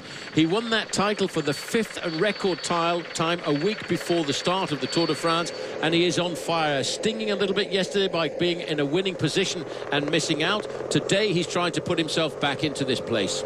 Now, the big news is, if you look into this peloton, that the lime green jersey of Peter Sagan is in there.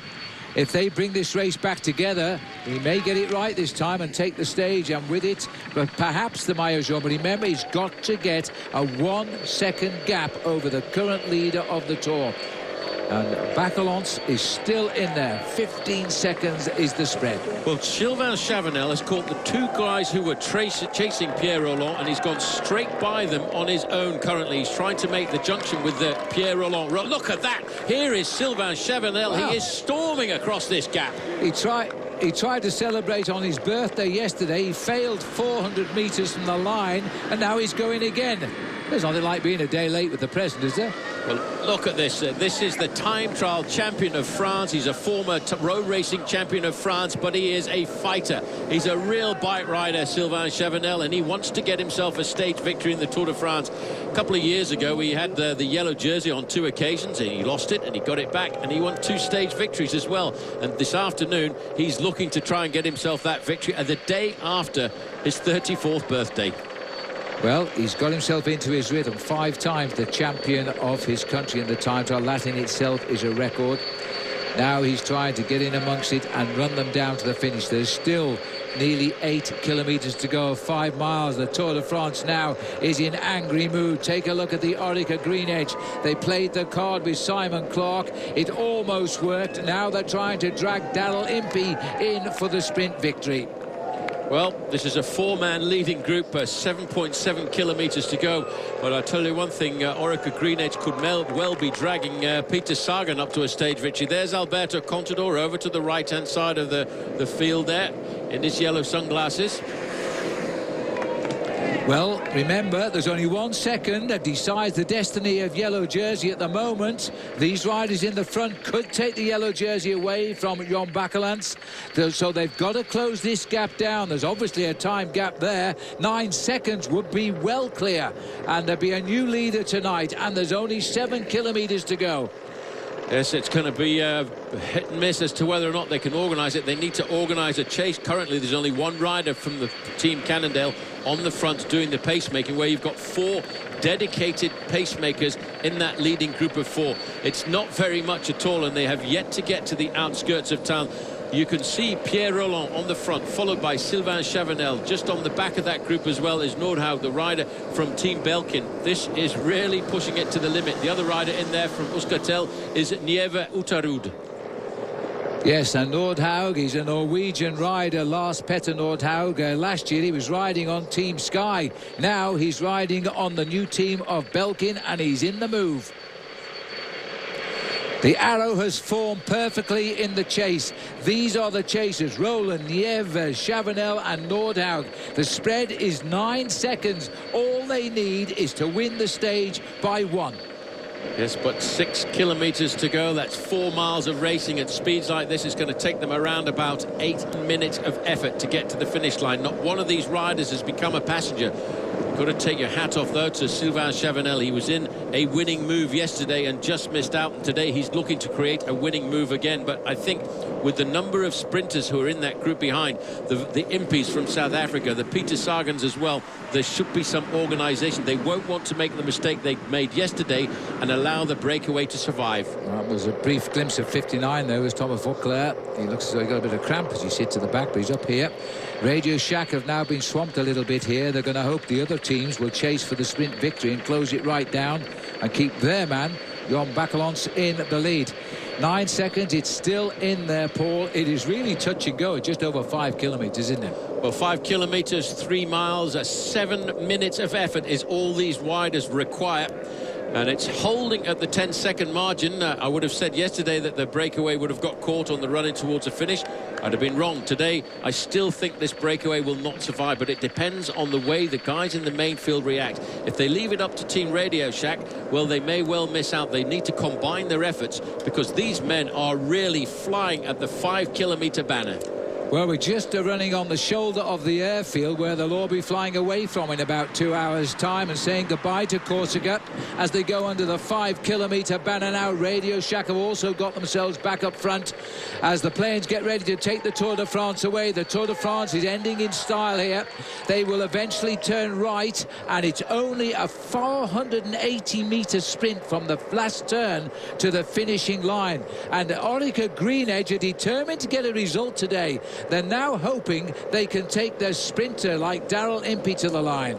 Well, the impetus gone out of that 4-man leading group now. They're starting to find there are 1 or 2 passengers. It's inside of 5 seconds. 4 kilometres to go will be the next banner they will see across the road. That's 2.5 miles as Pierre Rolland tries to keep the pressure on. Relieved there by the man in the pale blue jersey. Whoop. There's a move coming by Nordhaug. This is Lars Petter Nordhaug, has launched an absolute flyer here, but straight on his back wheel. Sylvain Chavanel says, I might be 34 years of age in a day, but I can still keep up with the attacks. Straight on his back wheel. 4 kilometres to go. It's not much, though. Look at that advantage. It's hardly the tick of a second as they move forward there.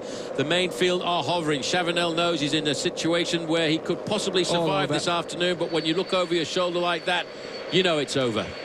There were the death throes, but it seems by Nordhaug there. Shakes his head, looks at Chavanel. They fan out. The sprinters of the bunch are now going to start licking their lips here. And in control for the moment at the front is Orica Greenedge, but the rush will come from the other teams. The last man to be swept up is going to be the King of the Mountains tonight, a Frenchman who will say goodbye to Corsica in the polka dot jersey. Well, let's not forget Peter Sagan, the man who led the bunch home yesterday in 2nd position, is in this group. He's hiding in the middle there, waiting for the moment to come out. It's nice to see Andy Schleck riding there in 4th position. He's quite happily riding better and better in the Tour de France. But I think this group now will stick together, is starting to get themselves organised at 3 kilometres to go. I don't foresee any further attacks.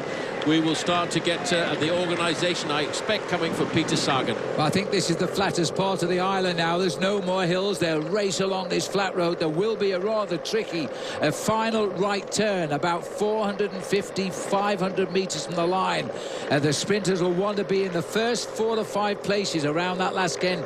On the right, the white jersey of Michael Shaw, the champion of Switzerland for Cadel Evans, moving in. Bear in mind, Phil, the yellow jersey, Jan Bakelants, is in this group and he has a 1-second advantage over everybody else. If he finishes in the same time as the main field, he will remain the overall leader at the end of today.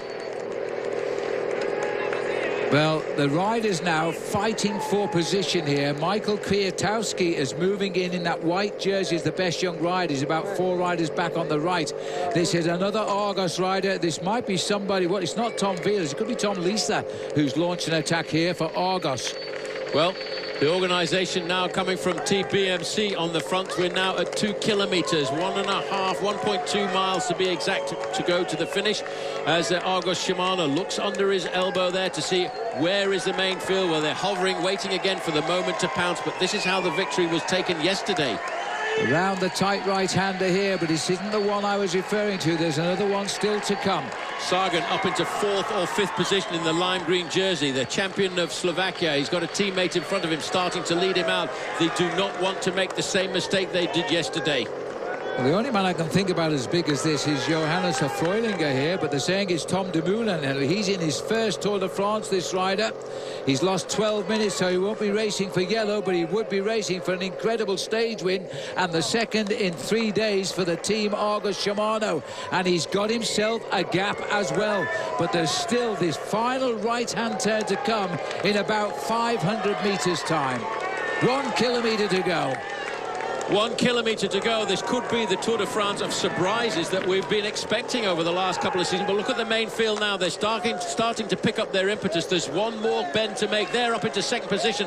That is Peter Sagan. Daryl Impey, the South African, up onto the wheel of the Slovakian champion. They're all battling for that wheel now. Well, he's up there, Sagan, but he's got Kwiatkowski on his back wheel in that white jersey.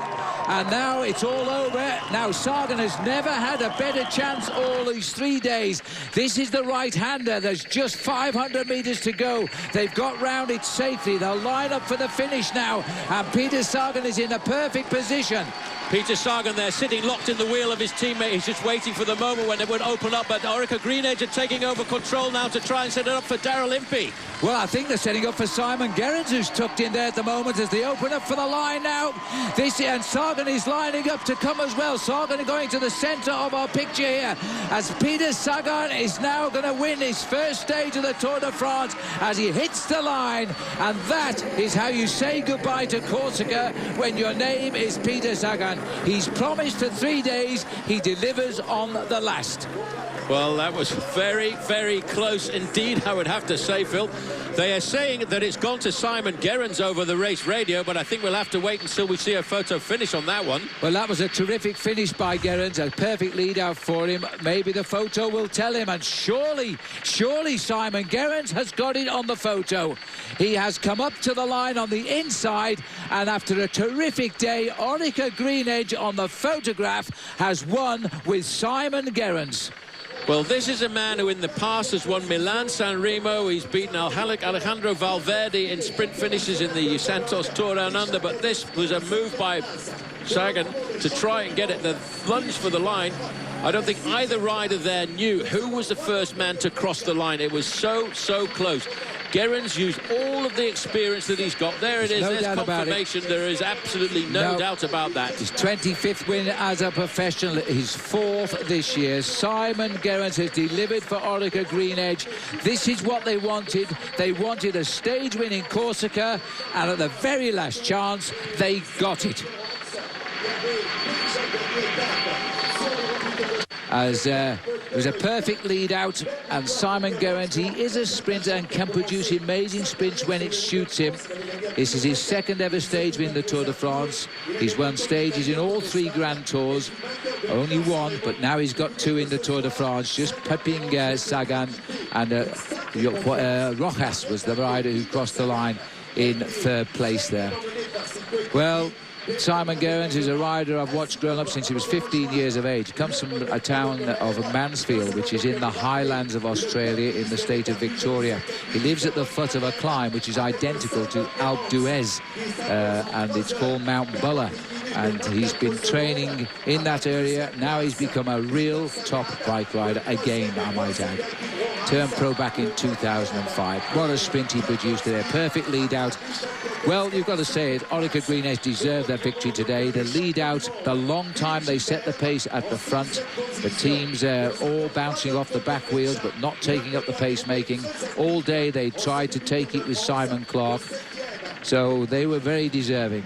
This is Andre Greipel here, I think, coming in. He's been left behind on the climbs today, along with on his back wheel, Mark Cavendish. So, and there's the green jersey of Kittel. So the top 3 sprinters in that group and losing ground today, but the win went to Simon Gerrans and Sagan Rojas.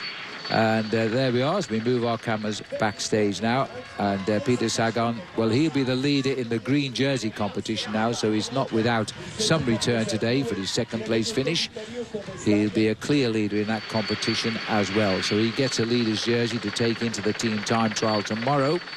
The polka dot jersey will stay on the shoulders of Jan Bakelands. Oh, yes, on Jan Bakelands. Pierre Rolland keeps the king of the mountains. And Michael Kwiatkowski, who is up in that sprint, he should keep his white jersey as well. So there is no timed gap at the finish, and there's no time bonuses in the Tour de France anymore, so it's real time. Back out on course with the mountains behind them now. This is the champion of Great Britain.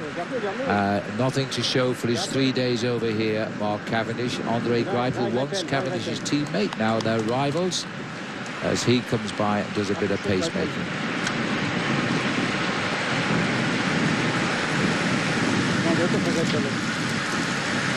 The silence of the sprinters, beaten at their own game because they couldn't climb the final hill because of the speed of the climbers, and it's only a strong sprinter. And Gerrans is perfect for this. He won his stage of the Tour de France in Italy a few years ago, and it was an uphill finish. So there's the result. Australia gets the victory in the first ever by Orica Green Edge in the form of Simon Gerrans. Peter Sagan gets 2nd, and the green jersey is reward for him. Jose Joaquin Rojas gets 3rd. Kwiatkowski keeps his white jersey, his best youngster there, finishing in 4th. Fletcher, again, putting in a terrific sprint there for Bacon Soleil in 6th place. Julian Simon, he should keep his place overall with a 9th place finish there. And Gorka Izagirre completing the top 10 riders.